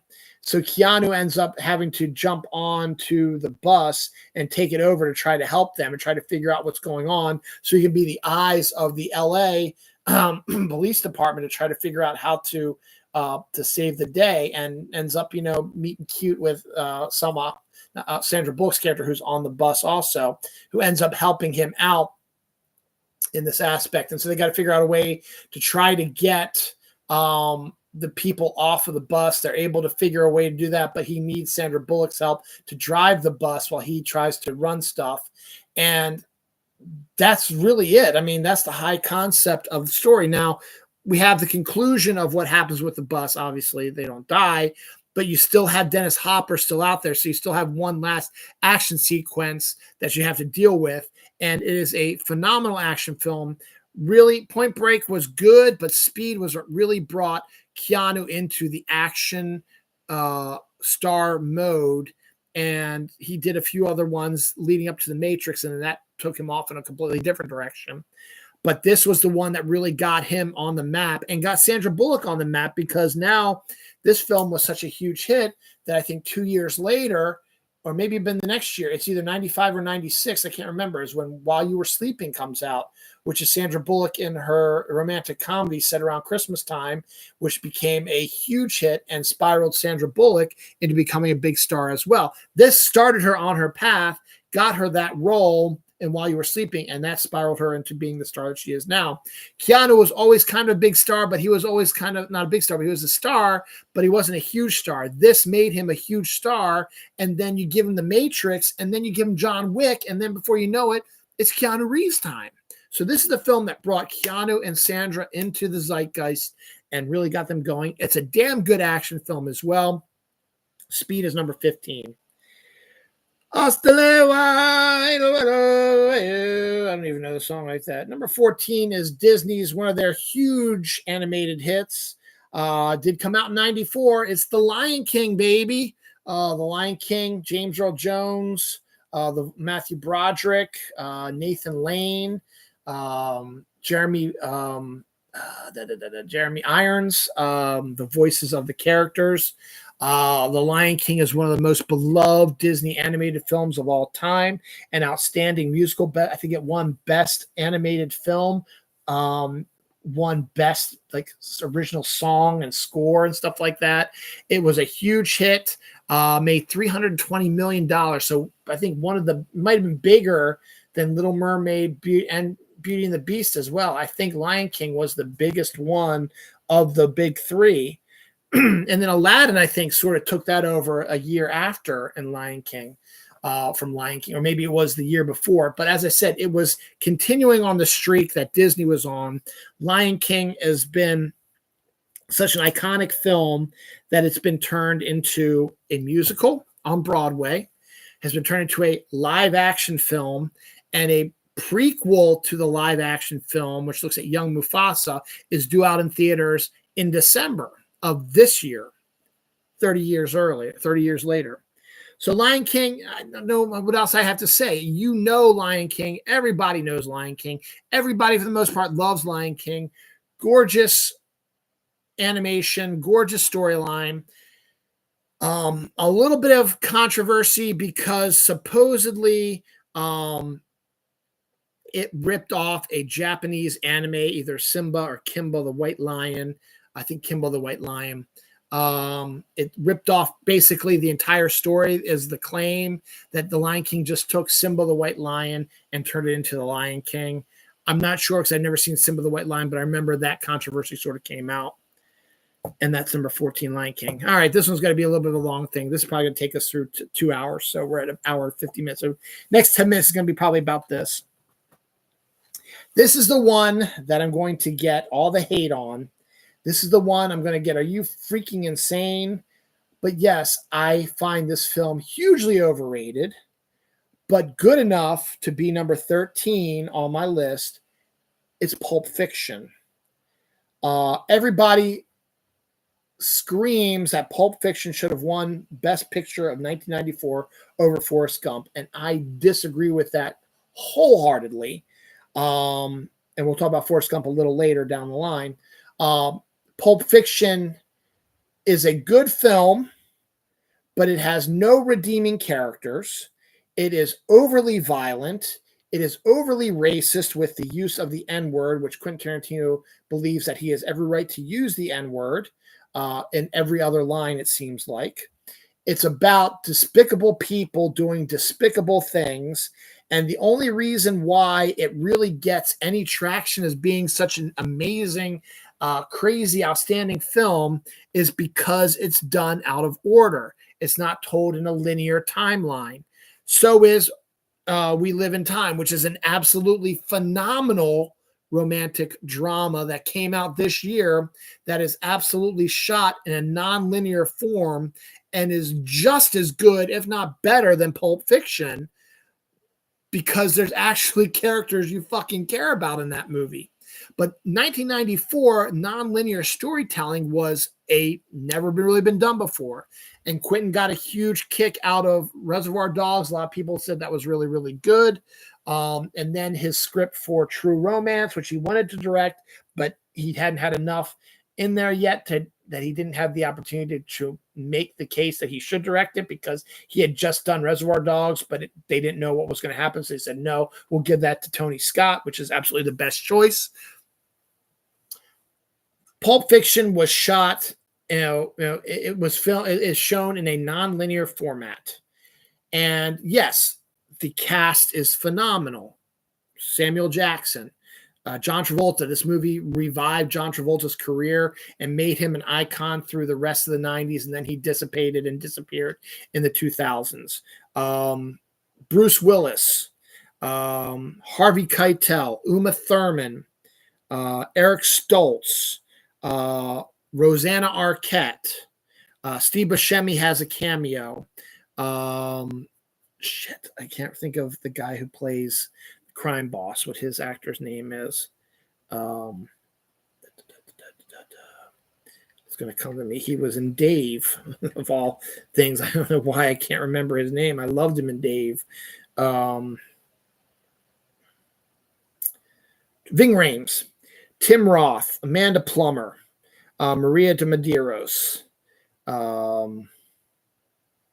Frank Whaley, Phil Lamar, Alexis Arquette, Laura Lovelace, Stephen Hibbert, Julia Sweeney, Kathy Griffin. As I said, Steve Buscemi has a cameo in it. Dick Miller's in it also, huh? So is Lawrence Bender. Okay, I'm gonna take a look at those again.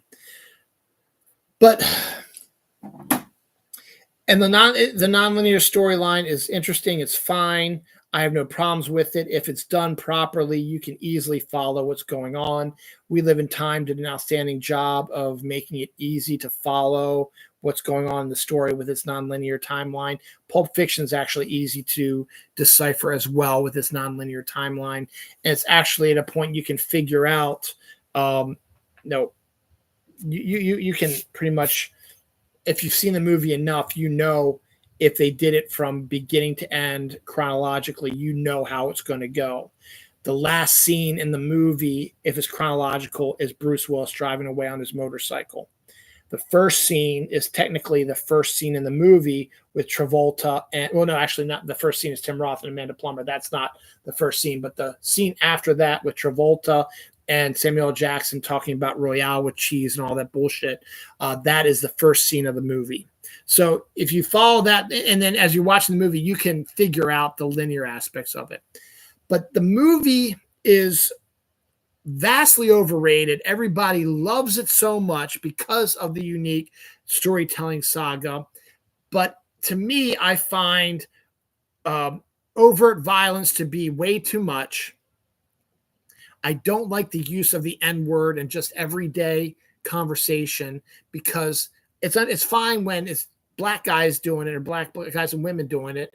It makes it cringe when I hear it, but that's just who I am. I have an issue with that.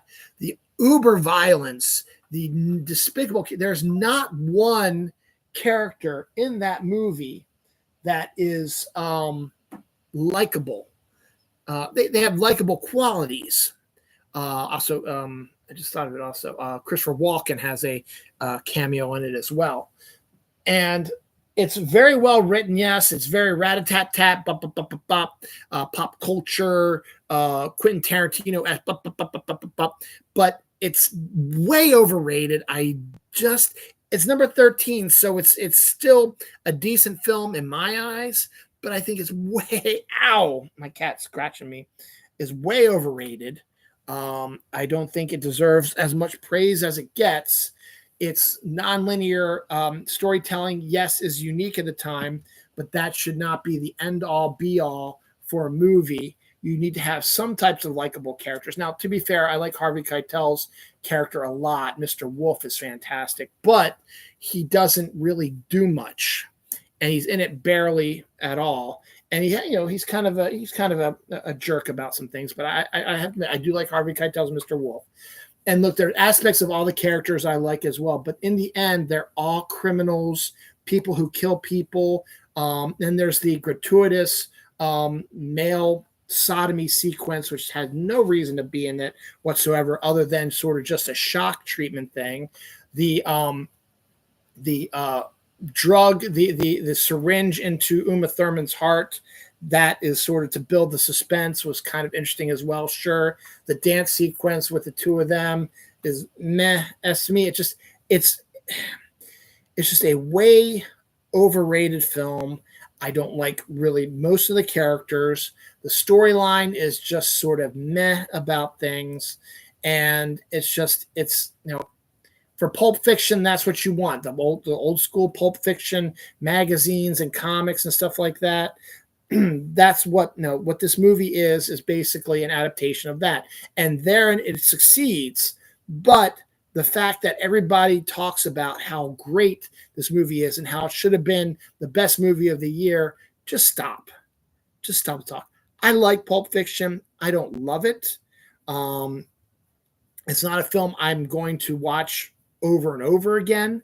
There are much better Quentin Tarantino movies. It also gave Quentin a big head about how popular it was, and he became sort of a dick about it, and still is kind of a dick about it, but he's gotten softer as he's gotten older. But there are better Quentin Tarantino movies than Pulp Fiction. I know it's a blasphemy to say, but Once Upon a Time in Hollywood's good. Jackie Brown's good, is better than Pulp Fiction. And I like Reservoir Dogs somewhat, but again, I don't think it's as great. I think Pulp Fiction is better than Reservoir Dogs. But there are other Quentin Tarantino movies that are better than Pulp Fiction. And you call that blasphemy, whatever. Pulp Fiction will go down in history as his big film, the best film that he ever wrote and directed, the most popular film he ever had. The Kill Bills, that's another, those are better than Pulp Fiction. I'm not a fan of Pulp Fiction. I like it. That's why it's number 13 on my list. But I don't love it, and I can't stand the film pundits talking about how it deserved to be the Academy Award winner for Best Picture of 1994. And when you see those, ads that say, "What are the worst Best Picture winners?" like that, this one always comes up. Forrest Gump should not have beaten Pulp Fiction, is what everybody's saying, because Pulp Fiction is so blah blah revolutionary and blah blah blah blah. It's not a good movie. It makes it seem like it's good because of the rat-a-tat screenplay by Quentin Tarantino, and he won the Oscar for screenplay, and that's perfect. He should have.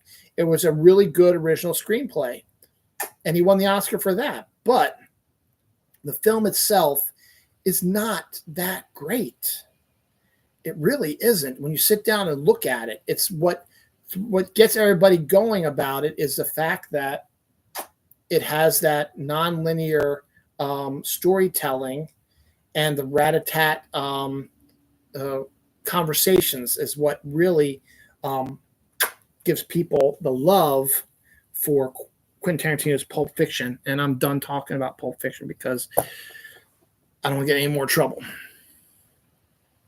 So, Dylan, what beats Pulp Fiction then? Tell us. Well, I'm going to tell you right now, number 12, if you think that Ed Wood is not as good as Pulp Fiction, you can go fuck yourself. Again, my opinion, I shouldn't have said that. But again, I hate these pundits who go off on this. But Ed Wood, number 12, is one of Tim Burton's best films. Not my favorite Tim Burton film. I already did my Tim Burton list, and Ed Wood was on there. It's a great biopic of Ed Wood, considered to be the worst director ever in Hollywood. But Johnny Depp's version of the character makes him extraordinarily likable. The way that Tim Burton shoots the film is absolutely stunning. The cast in general that he put together is outstanding. Martin Landau won the Oscar for his role in the film, as he deserved to. Johnny Depp got nominated, didn't win, but is a decent role. Sarah Jessica Parker,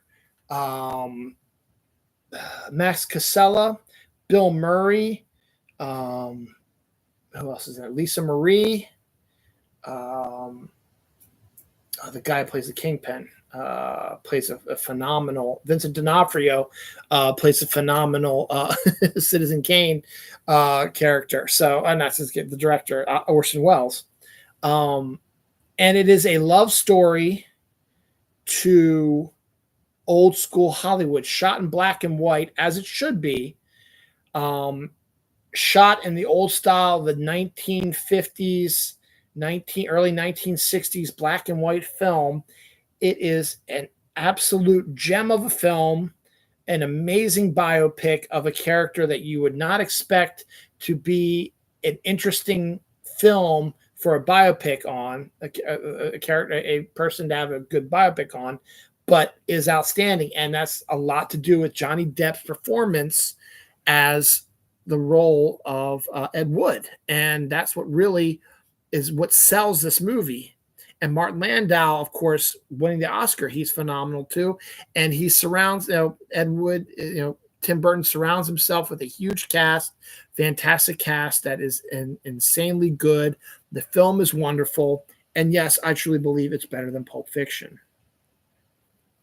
Number 11, my honorable mentions I talked about already as being Ace Ventura and Dumb and Dumber. So here's the middle one of the trilogy that Jim Carrey did that made him a huge star. The Mask is number 11, based on a comic book from Dark Horse Comics. This film is a whole hell of a lot of fun, so much fun, and gives Jim Carrey a chance to do both crazy Jim Carrey stuff like he does in Dumb and Dumber and Ace Ventura, but also to create and play a different role that shows that he has the chops to be a pretty damn good actor. I still don't like The Cable Guy, which came out after all these, but the fact that he went with a villainous role after hitting the home run with these three in a Ben Stiller directed movie is great. But I don't like The Cable Guy. We're not going to talk about Cable Guy. We're here to talk about The Mask. It's such a great storyline. Introduces Cameron Diaz to the world, who's insanely hot. We also get Peter Riegert, who was in the original Animal House, all grown up now playing a police officer. And I forget the actor who plays the villain, but he's the guy that plays villains all the freaking time. In fact, I think he plays it in one of my other upcoming films here. I think it's the same actor.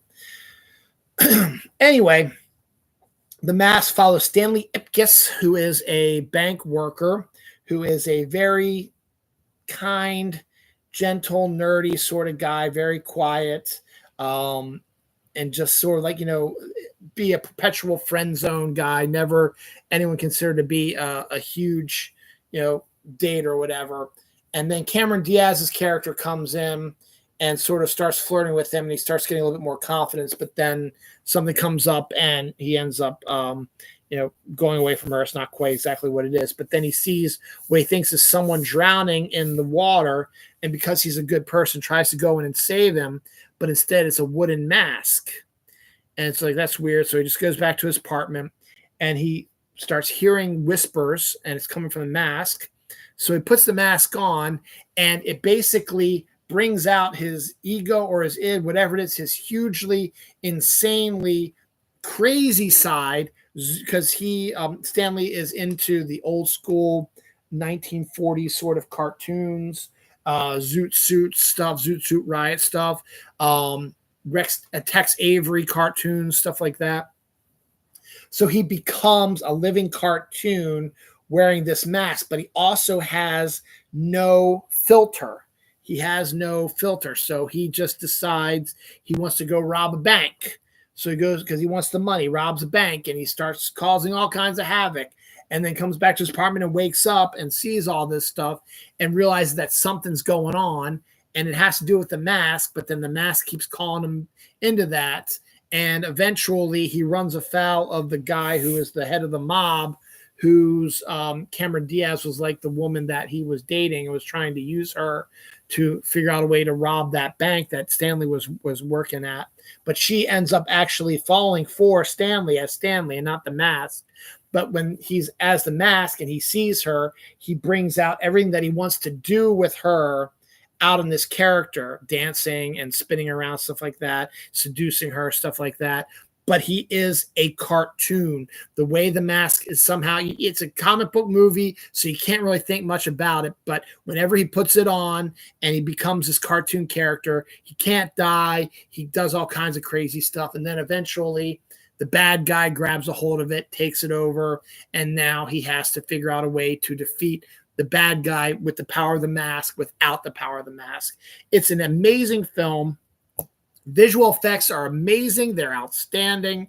As I said, Jim Carrey showing two different sides, the wild and crazy side we're used to seeing from Ace Ventura and Dumb and Dumber, though it came out before Dumb and Dumber. So, you just know really him from Ace Ventura and In Living Color. And then you get the acting portion of it where he's acting as this lovable, dorky, sweet guy, and he plays that to perfection as well. Jim Carrey kills it in The Mask. It is my favorite of the three Carrey films that came out this year. That's why it's number 11. Number 10, Harrison Ford in his second foray as Jack Ryan, the star of Tom Clancy's spy novels. Tom Clancy again, another Marylander. Hunt for October is still my favorite of the three. I think Alec Baldwin was the best Jack Ryan. Krasinski's pretty good, but I would have liked to see what he would do with the movies. They are making a movie, but it's not going to be the same. I thought Chris Pine's interpretation of Jack Ryan was decent as well.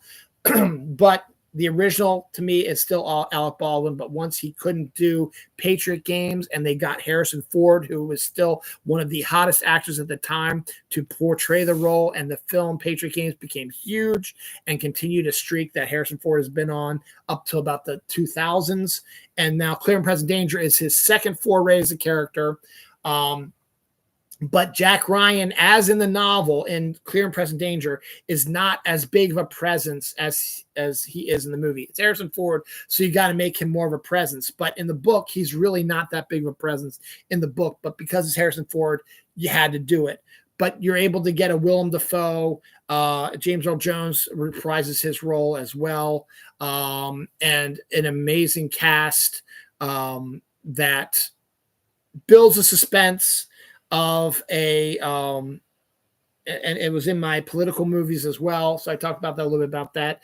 Just basically the United States is using like a drug dealer to make some money to keep drugs out of the country, but then another drug dealer wants in on it, but they don't want to do that, so they decide to send a SEAL team in, but it's illegal, and they use money that they're not supposed to, and then the SEAL team gets wiped out, so the United States decides they have to knock out the drug, and it becomes this whole big conspiracy scandal that Jack Ryan's character is involved in the middle of it, as is William Dafoe's character, and the two of them have to team up to try to stop this. It's a high-stakes political film, is on my list for the top political movies that I've seen, and it's my number 10. I'm not going to get into it much more detail because I'm running out of time. I don't want this to go too long. I've still got my top 10 now, and I hope I can get this done in 20 minutes, so we'll see. I'm going to do this one about 2.5 hours long. Number 9 is another action thriller, and what I kind of want to see more from Mr. James Cameron. I'm tired of these Avatar movies. I think they're boring. I think the stories are dull. I think they're terrible, and the only reason why they make billions of dollars is because the visuals. And the third one, which is coming out next year, is going to make $1 billion, and he'll be owning like the top 5 highest grossing movies of all time. I thought Titanic was decent, but True Lies number 9 is probably his most fun movie he's done in a really long time, if maybe all time. Because you think back at all of his work, True Lies is the only one that really sticks out as being an action film that has a lot of comedy in it. Schwarzenegger plays a CIA agent whose cover is as a computer salesman, so he has to go to he has to tell his wife, played by Jamie Lee Curtis, who works at some sort of office or whatever, that he's got the most boring job in the world. So the reason why he's never home is because he's got all these conferences and stuff like that he's got to go to. He's just this typical boring, mundane, normal man with the viewpoint that he's showing out there to his wife, played by Jamie Lee Curtis, and actually his daughter, who's played by Buffy the Vampire Slayer alumnus.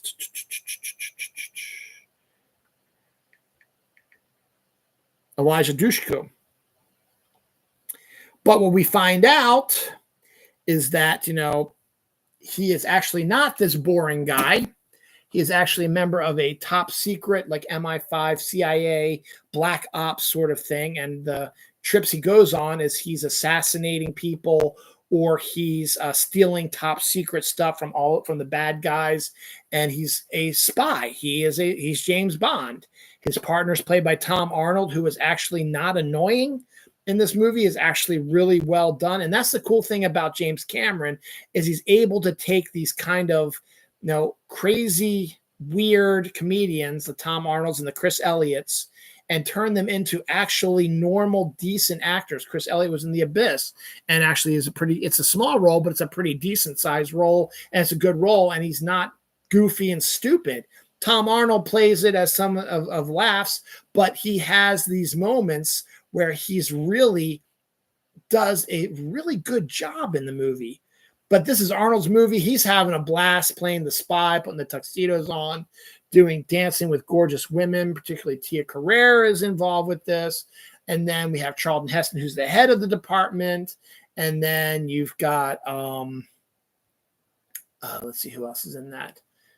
And then you have Jamie Lee Curtis, who is a mousy sort of assistant who's bored in her life, wants some excitement in her life. And she meets a guy played by the phenomenal Bill Paxton in another perfect role where he plays a spy.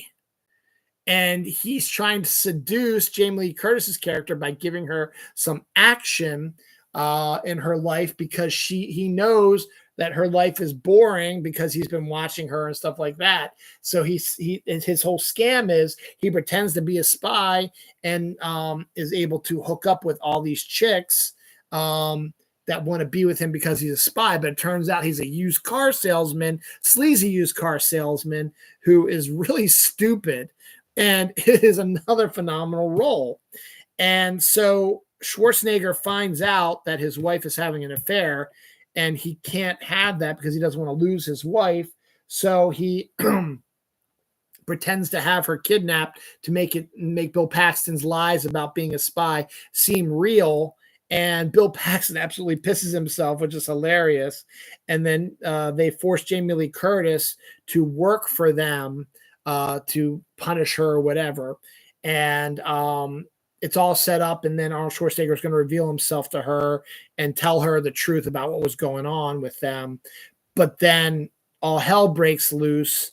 They get kidnapped when she discovers that he's a spy, and they get kidnapped by a terrorist who has a couple of nuclear bombs that he's going to use to try to destroy the United States.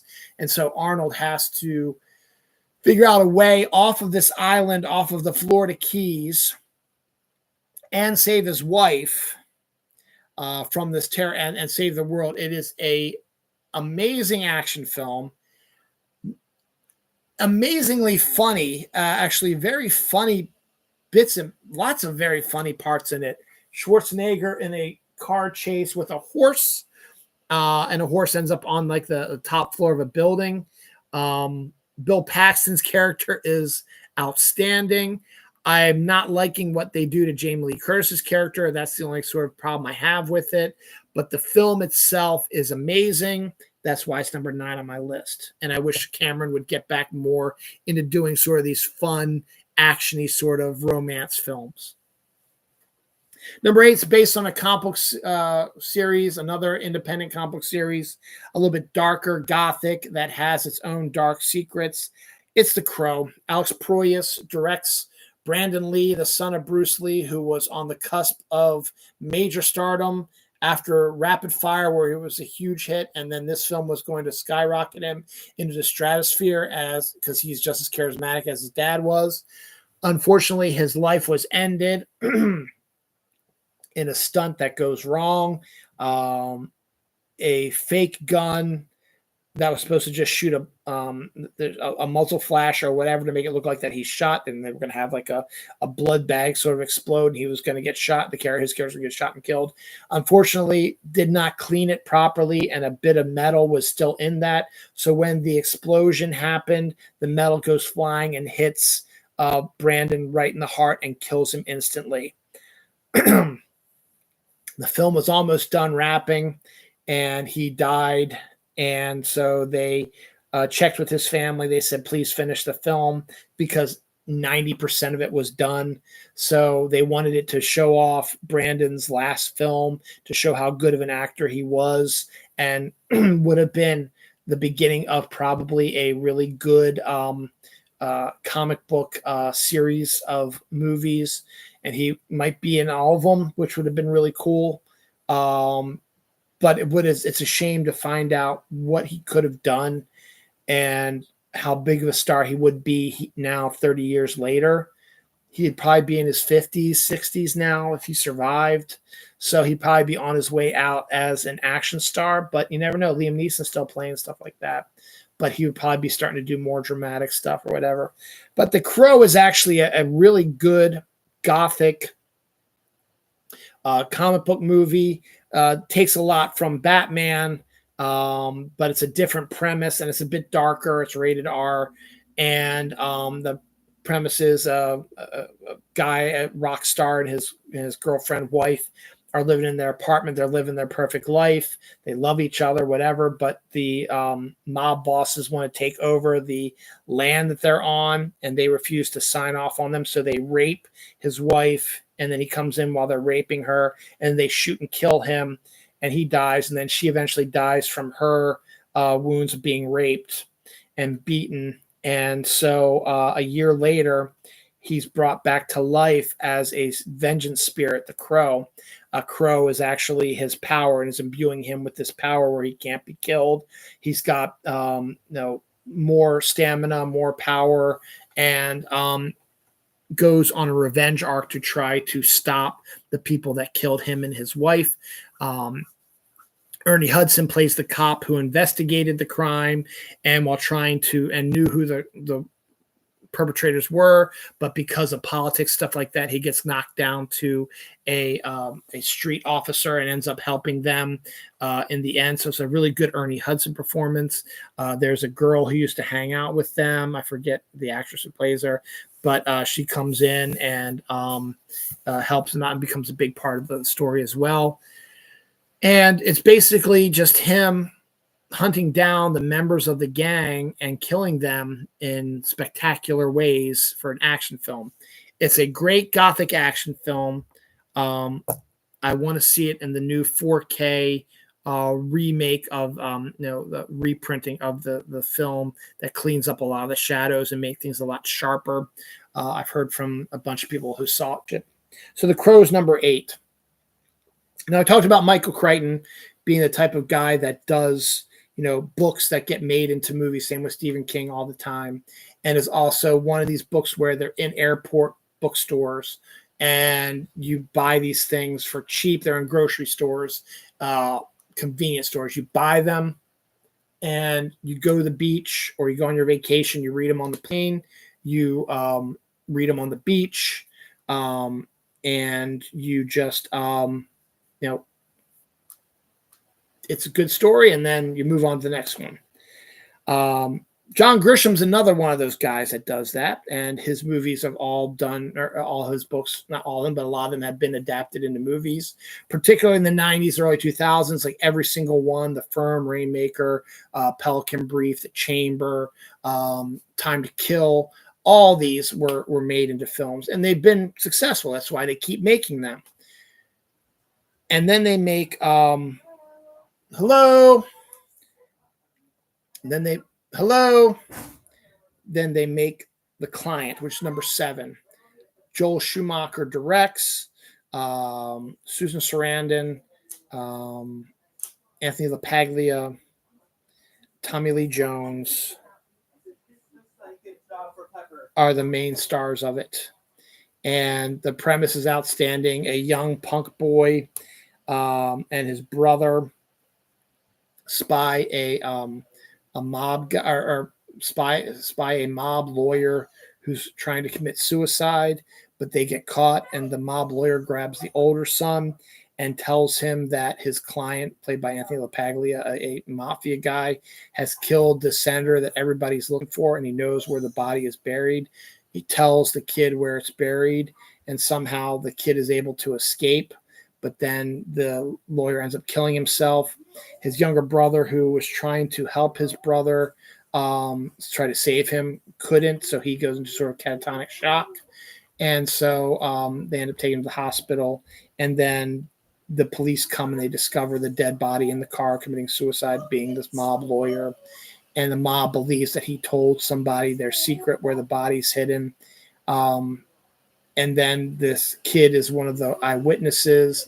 So they bring him forward, and that they think that he was told where this body is. So Tommy Lee Jones plays this district attorney who's trying to solve this case and try to bring down the mafia, but he's willing to take advantage of this kid to try to get him to break down. But the kid's smarter than that and ends up hiring Susan Sarandon's lawyer to come in and be his lawyer to help him through this. And then we get into this law bit where what does he know? He's taken the fifth. What does he know? What doesn't he know? This could get rid of the mafia and put them in their place and all this stuff. And Tommy Lee Jones is trying all these different things to try to convince them you got to do this, but that's just not going to happen, that sort of thing. So it's a great, tense John Grisham court thriller that you're expecting. It's phenomenal. Number 7 is The Client. Number 6, I'm not the biggest Mel Gibson fan. A lot of his personal beliefs are shitty, and he's a shitty person for the most part. But I have to admit, much like with Tom Cruise, who's got some weird religious things that are just really bizarre, he can be a pretty damn good actor. Could be a fun actor when he finds the perfect role. And in this one, he found the absolute perfect role. Number 6 is Maverick, directed by Richard Donner, based on the 1960s TV show starring James Garner. James Garner actually is in this movie, but he does not play Maverick. He plays another character. So it's kind of fun to have sort of that meta thing going on. Jodie Foster also comes in playing against type, which she usually does. She plays the romantic lead in the film, who just also so happens to be a con artist. And the whole story is based upon them trying to get to a massive card game, poker game on a steamboat where the pot is like $1 million, something like that. And this is the late 1800s, I think, with paddle boats and stuff like that, maybe early 1900s, but it's old West sort of stuff. So he wants Mel Gibson's Maverick is one of the best card players, and you have to have a fee of like $5,000 to enter, and he's got to make it. He doesn't have the $5,000, so he's got to keep playing cards. So he gets involved in all these card games and runs afoul of certain people and is able to get the money eventually, but then runs afoul of Jodie Foster's character, who's also trying to make the money, and they have this sort of love-hate sort of thing going on, and she's trying to con him out of the money, and she's trying to steal it from him, and he's trying to steal it from her. So it's just this really fun, old school sort of romantic comedy from 1800s. And then James Garner's a lawman. Zane Cooper is just sort of there to make sure things are going smoothly. But that's the premise of it. And then meanwhile, Alfred Molina also plays a guy who's trying to get the money to go to the paddle boat, but someone is trying to tell him, you got to get rid of Maverick because he's probably the only one who can beat us. So Alfred Molina tries to take down Maverick. And we also get Graham Greene from Dances with Wolves, plays a great role. It's the Native Americans in this is outstanding. They talk like normal people. They have just as funny. They're con artists as well. That's hilarious. Richard Donner directed it, so there's even a little bit of a meta Lethal Weapon sort of thing that pops up in the middle of it as sort of a one-off joke.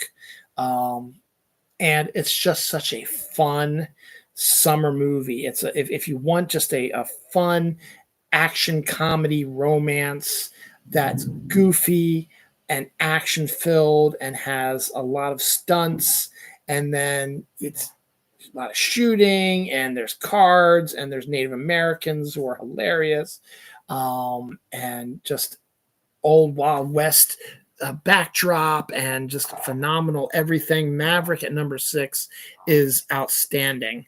One of my favorite movies, and is a perfect summer movie, and did very well, I must say. Number 5, I talked about in my political movies, and I'll talk about it briefly on this because I'm running against time here. Number 5 is Speechless, another film that I think deserves a lot more credit than it gets.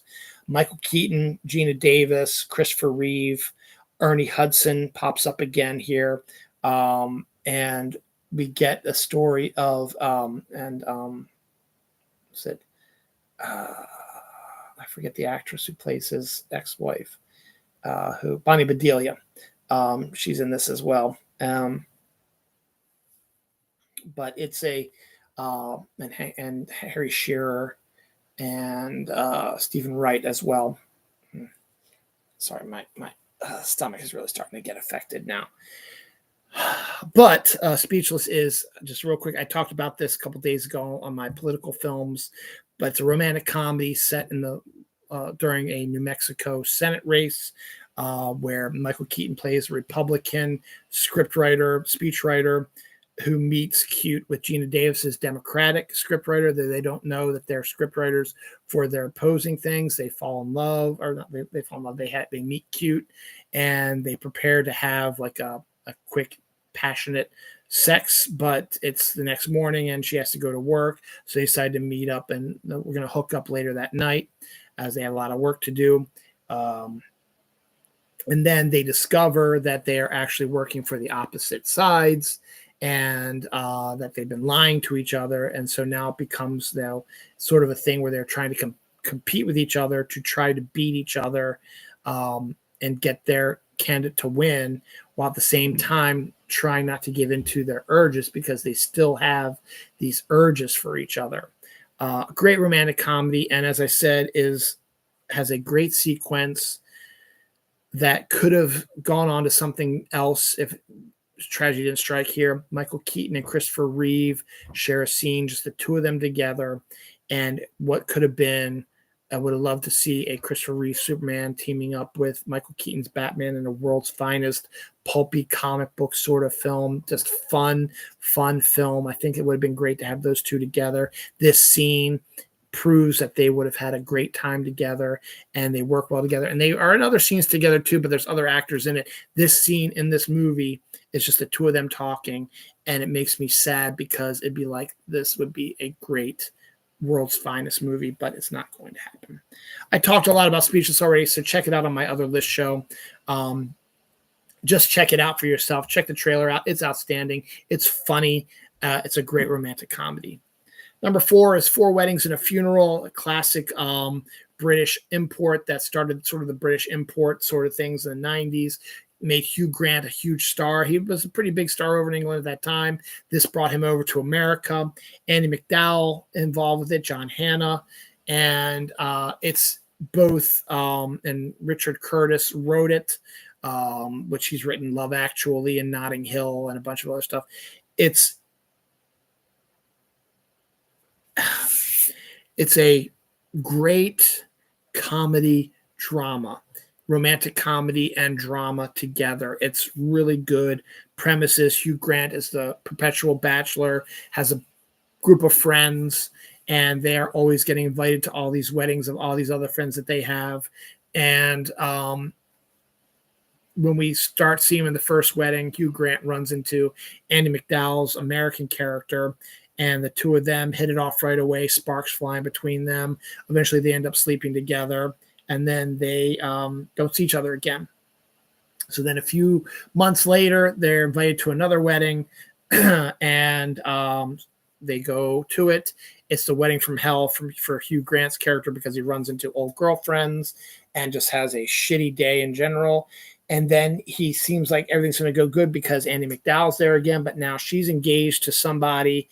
And so now he's kind of pissed because he wants to, get back with her and have sex with her again and be with her. They still do it, even though she's engaged to somebody else. And eventually he's able to win her over. But again, it ends sort of somberly, and it moves on from there. Then the next wedding is, well, there's a length of time in between there where he runs into Andie MacDowell again, who is shopping for a wedding dress. So Hugh Grant joins her on that, and they have lunch, and they start talking about their feelings and stuff like that. But they're like, can't do anything about it. I'm getting married here soon. So then third wedding is Andie MacDowell's character getting married, and this is in Scotland. And so Hugh Grant's having a shitty time also. But then, spoiler alert, one of his buddies in his group ends up having a heart attack and dying. And that's the funeral. And that is really, he's part of a gay couple. And it is a really emotionally just destroying film sequence of the film. Character was one of the funniest, coolest characters, and to have them pass away the way that he did is just shocking. And then a full year goes by again, and the fourth wedding has Hugh Grant's character getting married, but you don't know who it is at the time. And then turns out it's someone else, but then Andie MacDowell has left her husband, so she wants to hook up with him, but he's getting ready to get married to someone else, but he's still in love with her. So it's this whole sort of thing. So That's the main premise of it. But what's great about the film in general also is you get all these other side stories and stuff like that with the group of friends, and they have their own fun stories. Like Hugh Grant's brother is deaf, and so there's a woman who wants to hook up with him and learn sign language to get together with him. You've got the gay couple, which is, your typical sort of gay couple. You've got the big, loud, flamboyant one who is one of the best characters out there. You got the more conservative one, but you can tell that they truly, and he's philosophizing and stuff like that. You can tell that they were truly in love with each other. Then you've got Christian Scott Thomas's character, who is part of the richest, I believe the fifth richest family in England, and is part of the friend group who's had a crush on Hugh Grant's character forever, but has never gotten the balls, as it were, to approach him about it. And then her goofy brother has his own storyline. So you've got all these sort of storylines going on, and all these fascinating characters set in England, Scotland, sort of UK, and it's glorious, it's gorgeous, it's amazing, it's a lot of fun, it's surprisingly emotional, and has some of one of the best lines in the film. And I'm not going to tell you the context of it. You got to see it for yourself. It's just the way Hugh Grant goes, "Found it," and just the scenario where he uses that line is one of the best, funniest sequences in the film, as is the first scene where they're running late for the wedding, and his one of his best friends is a girl, also his roommate is a girl, and he's taking her to the wedding, and they're running late because they overslept. They got to get dressed, and they're having all the hard time getting together because they're running out of time. And he says literally "fuck" like 12 times, and that's the whole beginning line. It's like "fuck, fuck, fuck, fuck, fuck, fuck, bugger, fuck, fuck, bugger." It's just they miss the exit. The car isn't going fast enough. The bridesmaid's dress isn't attached very well. He loses the rings. All this stuff, and it's just the first lines of the movie are literally "fuck, fuck." It's freaking hilarious. For Weddings and Funeral, a hugely funny film, also surprisingly emotional. Number 3 is another Christmas movie that I'll be talking about furthermore on my Christmas movie list. I'm not the biggest fan of Tim Allen and his conservative beliefs, but I have to give credit where credit is due. The first 2 Santa Claus movies, this one, number 3, is the original Santa Claus movie, and Santa Claus 2 are brilliant. Santa Claus 3 kind of sucks ass.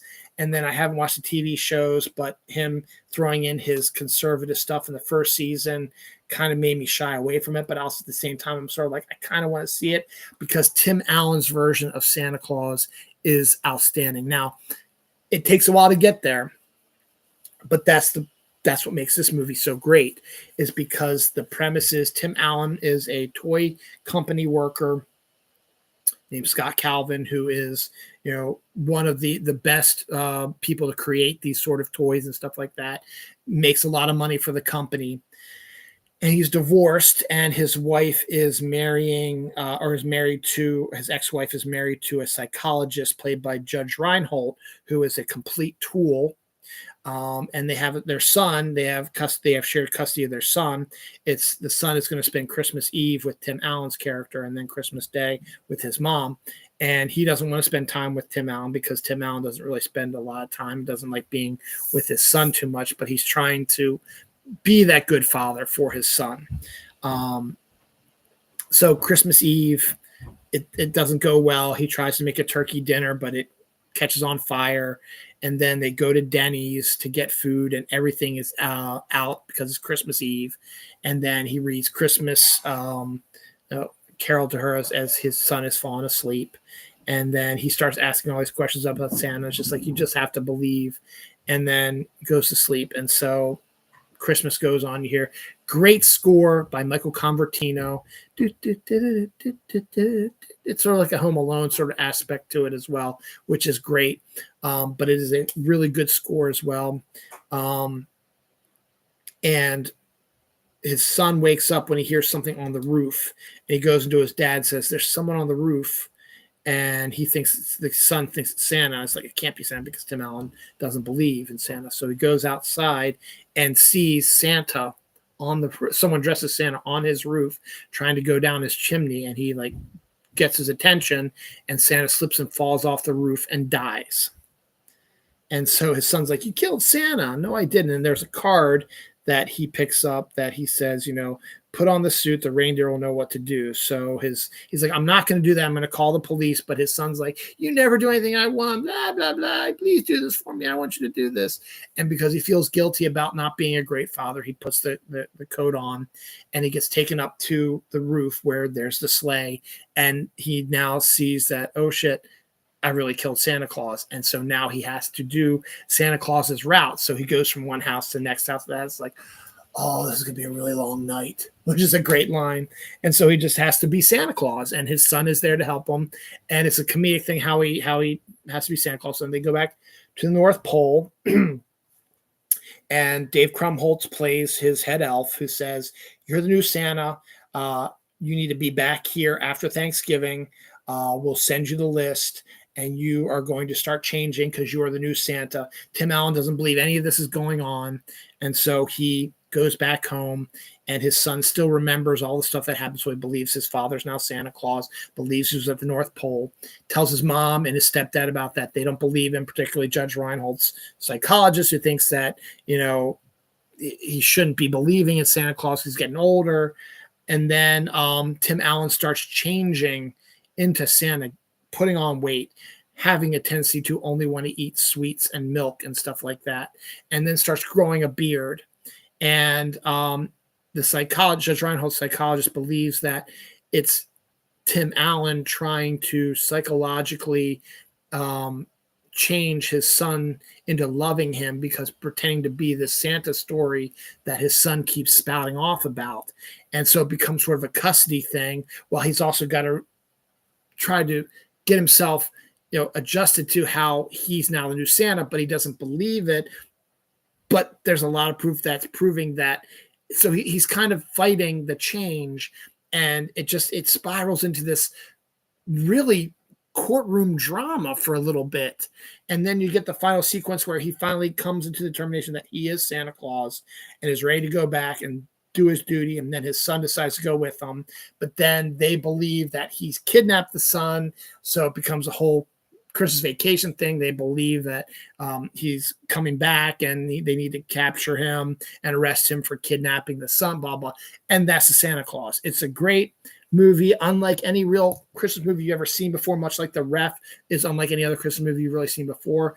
But in the end, it actually is a really great Christmas movie, despite Tim Allen's conservative viewpoints, which I really still detest at this point. But he does a killer job in this role, and I like the sequel as well. Third one, not so much. And as I said, I haven't seen the shows yet, but I've heard good things about them. So maybe I'll check them out this season. I don't know.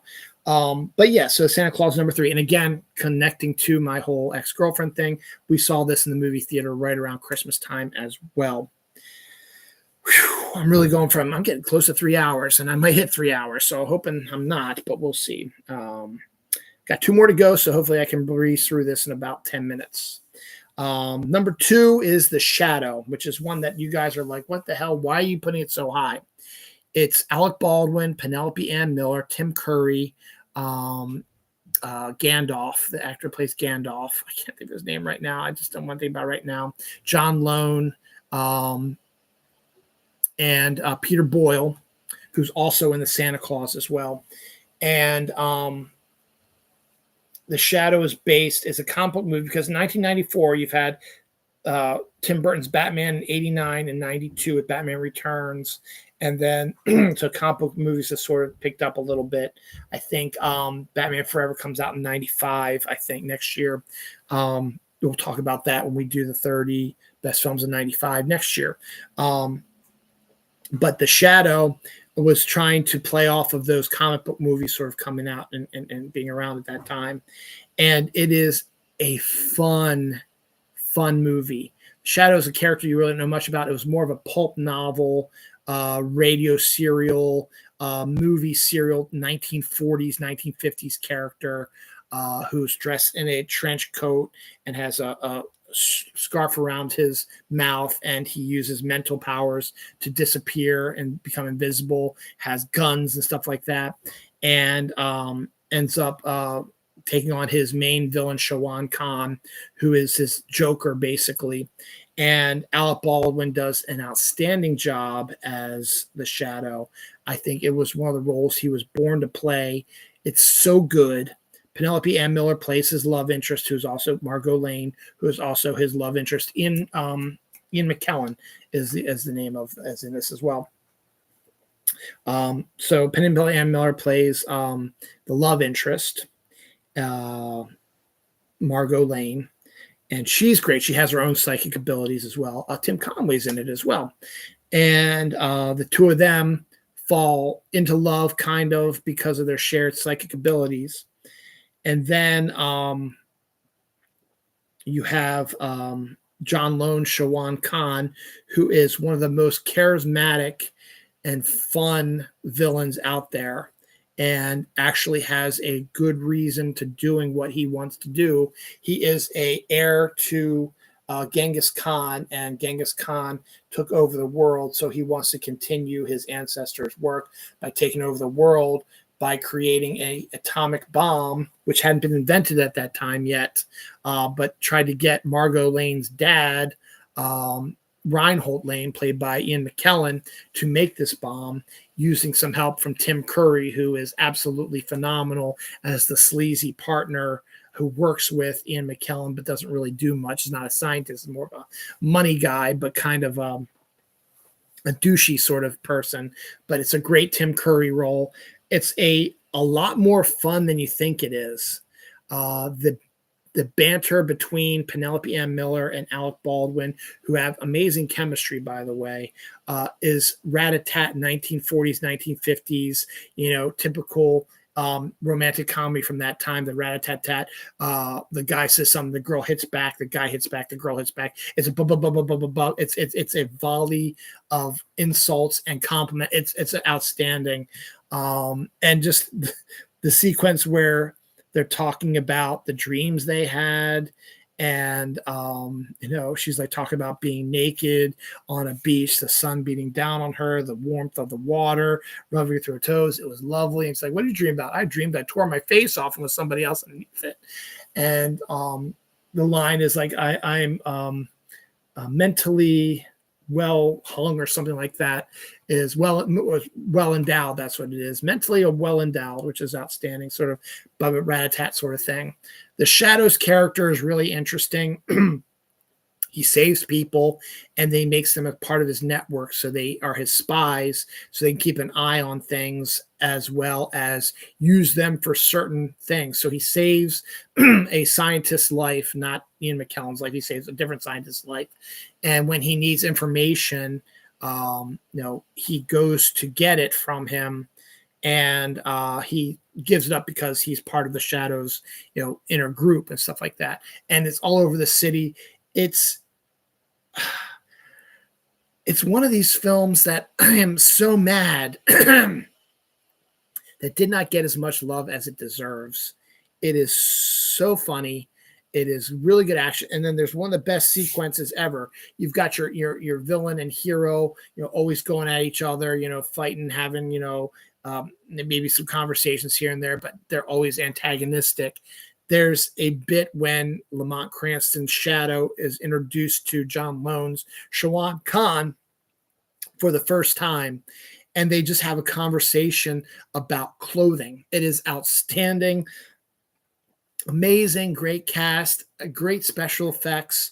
There's an amazing sequence where John Lone is wearing this massive woven cape cloth thing that looks like the carpet he's on, and then it slowly forms up around him as he stands. It is gorgeous. Russell Mulcahy directed it. I know I keep saying amazing, but I don't know any other words to describe how good The Shadow is, and is one of my faves, is on my underrated list, and you definitely need to check it out. Finally, number one here, I'm going to talk about it real quick. I already mentioned it before. It's the best movie of 1994, Forrest Gump. Forrest Gump deserved to be the best movie of 1994, despite what the Pulp Fiction a-holes say. Forrest Gump is an outstanding film. When I saw it in my end of my junior year at the first half of 94, they were talking about summer movies. I said, this movie is going to be a hit. You've got Robert Zemeckis directing it. You've got Tom Hanks in it, who's come off 2 big movies, League of Their Own, Philadelphia, and Sleepers in Seattle. I should say 3 big movies. So he's come off of 3 big movies. So he's starting to get his star power, his mojo back. And you get Robin Wright in there. You've got Gary Sinise in there. You've got just a tour, Sally Field, a tour through history from the 1950s to the 1980s. It spans about a 30-year period. And Zemeckis does an amazing job of directing, using technology that has not been used before to intersperse Tom Hanks's Forrest Gump character in actual footage with the real John F. Kennedy, the real Lyndon Baines Johnson, the real Richard Nixon, the real Dick Cavett, and John Lennon, and the special effects to get them to do that is just outstanding. And that alone, the story itself of a simple-minded boy who one true love is Jenny, and this young mentally disabled kid becomes an icon by living history and seeing history through his mentally disabled mind. The 1950s race issues, as he's from Alabama, he gets involved with that. He gets involved in Alabama football. He gets involved in the army, ends up going to Vietnam and fights in Vietnam and becomes a hero there. And then he comes back and he learns ping pong while he's over in Vietnam and is one of the ping pong players in China, which was a huge deal for Richard Nixon to get Americans into China, and was great for foreign affairs to get China and the United States back on talking terms. And then you get him to be famous on the Dick Cavett show, and then he decides he wants to be a shrimp boat captain, and because he promised that to his best friend Bubba, who died in Vietnam, and he ends up being a shrimp boat captain and does successful there.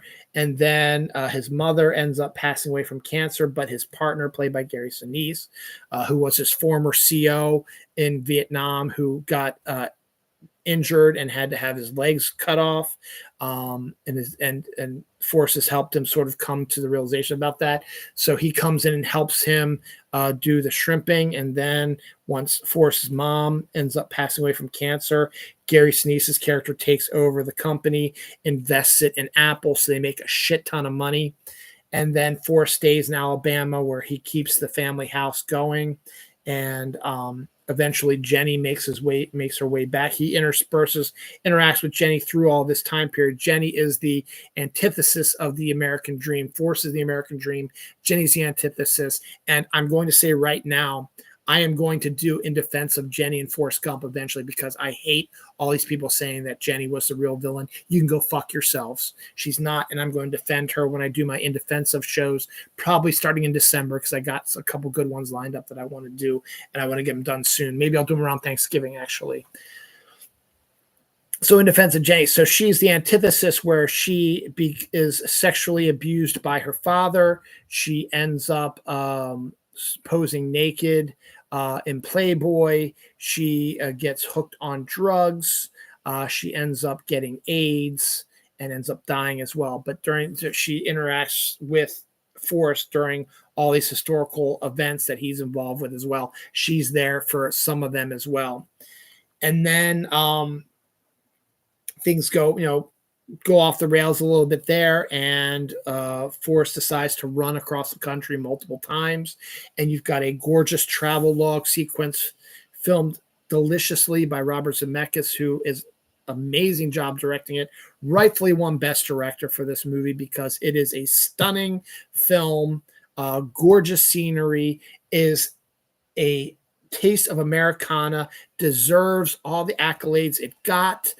Great soundtrack, Great score by Alan Silvestri. Just a gorgeously shot, gorgeously directed film. Deserves all the accolades it got. And I'm sorry, Pulp Fiction. Forrest Gump is the best movie of 1994 and is my number one film. I don't want to go much further because I'm entering 3 hour zone and not a lot of people are going to sit here for 3 hours and watch this. But thank you for those who hung around and those who are going to be watching it eventually. Sorry, I got to be a little long, but as I said, 94 had some great movies and I had to talk about them. All right, I got to end this stream now because it's late and tomorrow is another day. Take care and bye-bye. Watch these movies.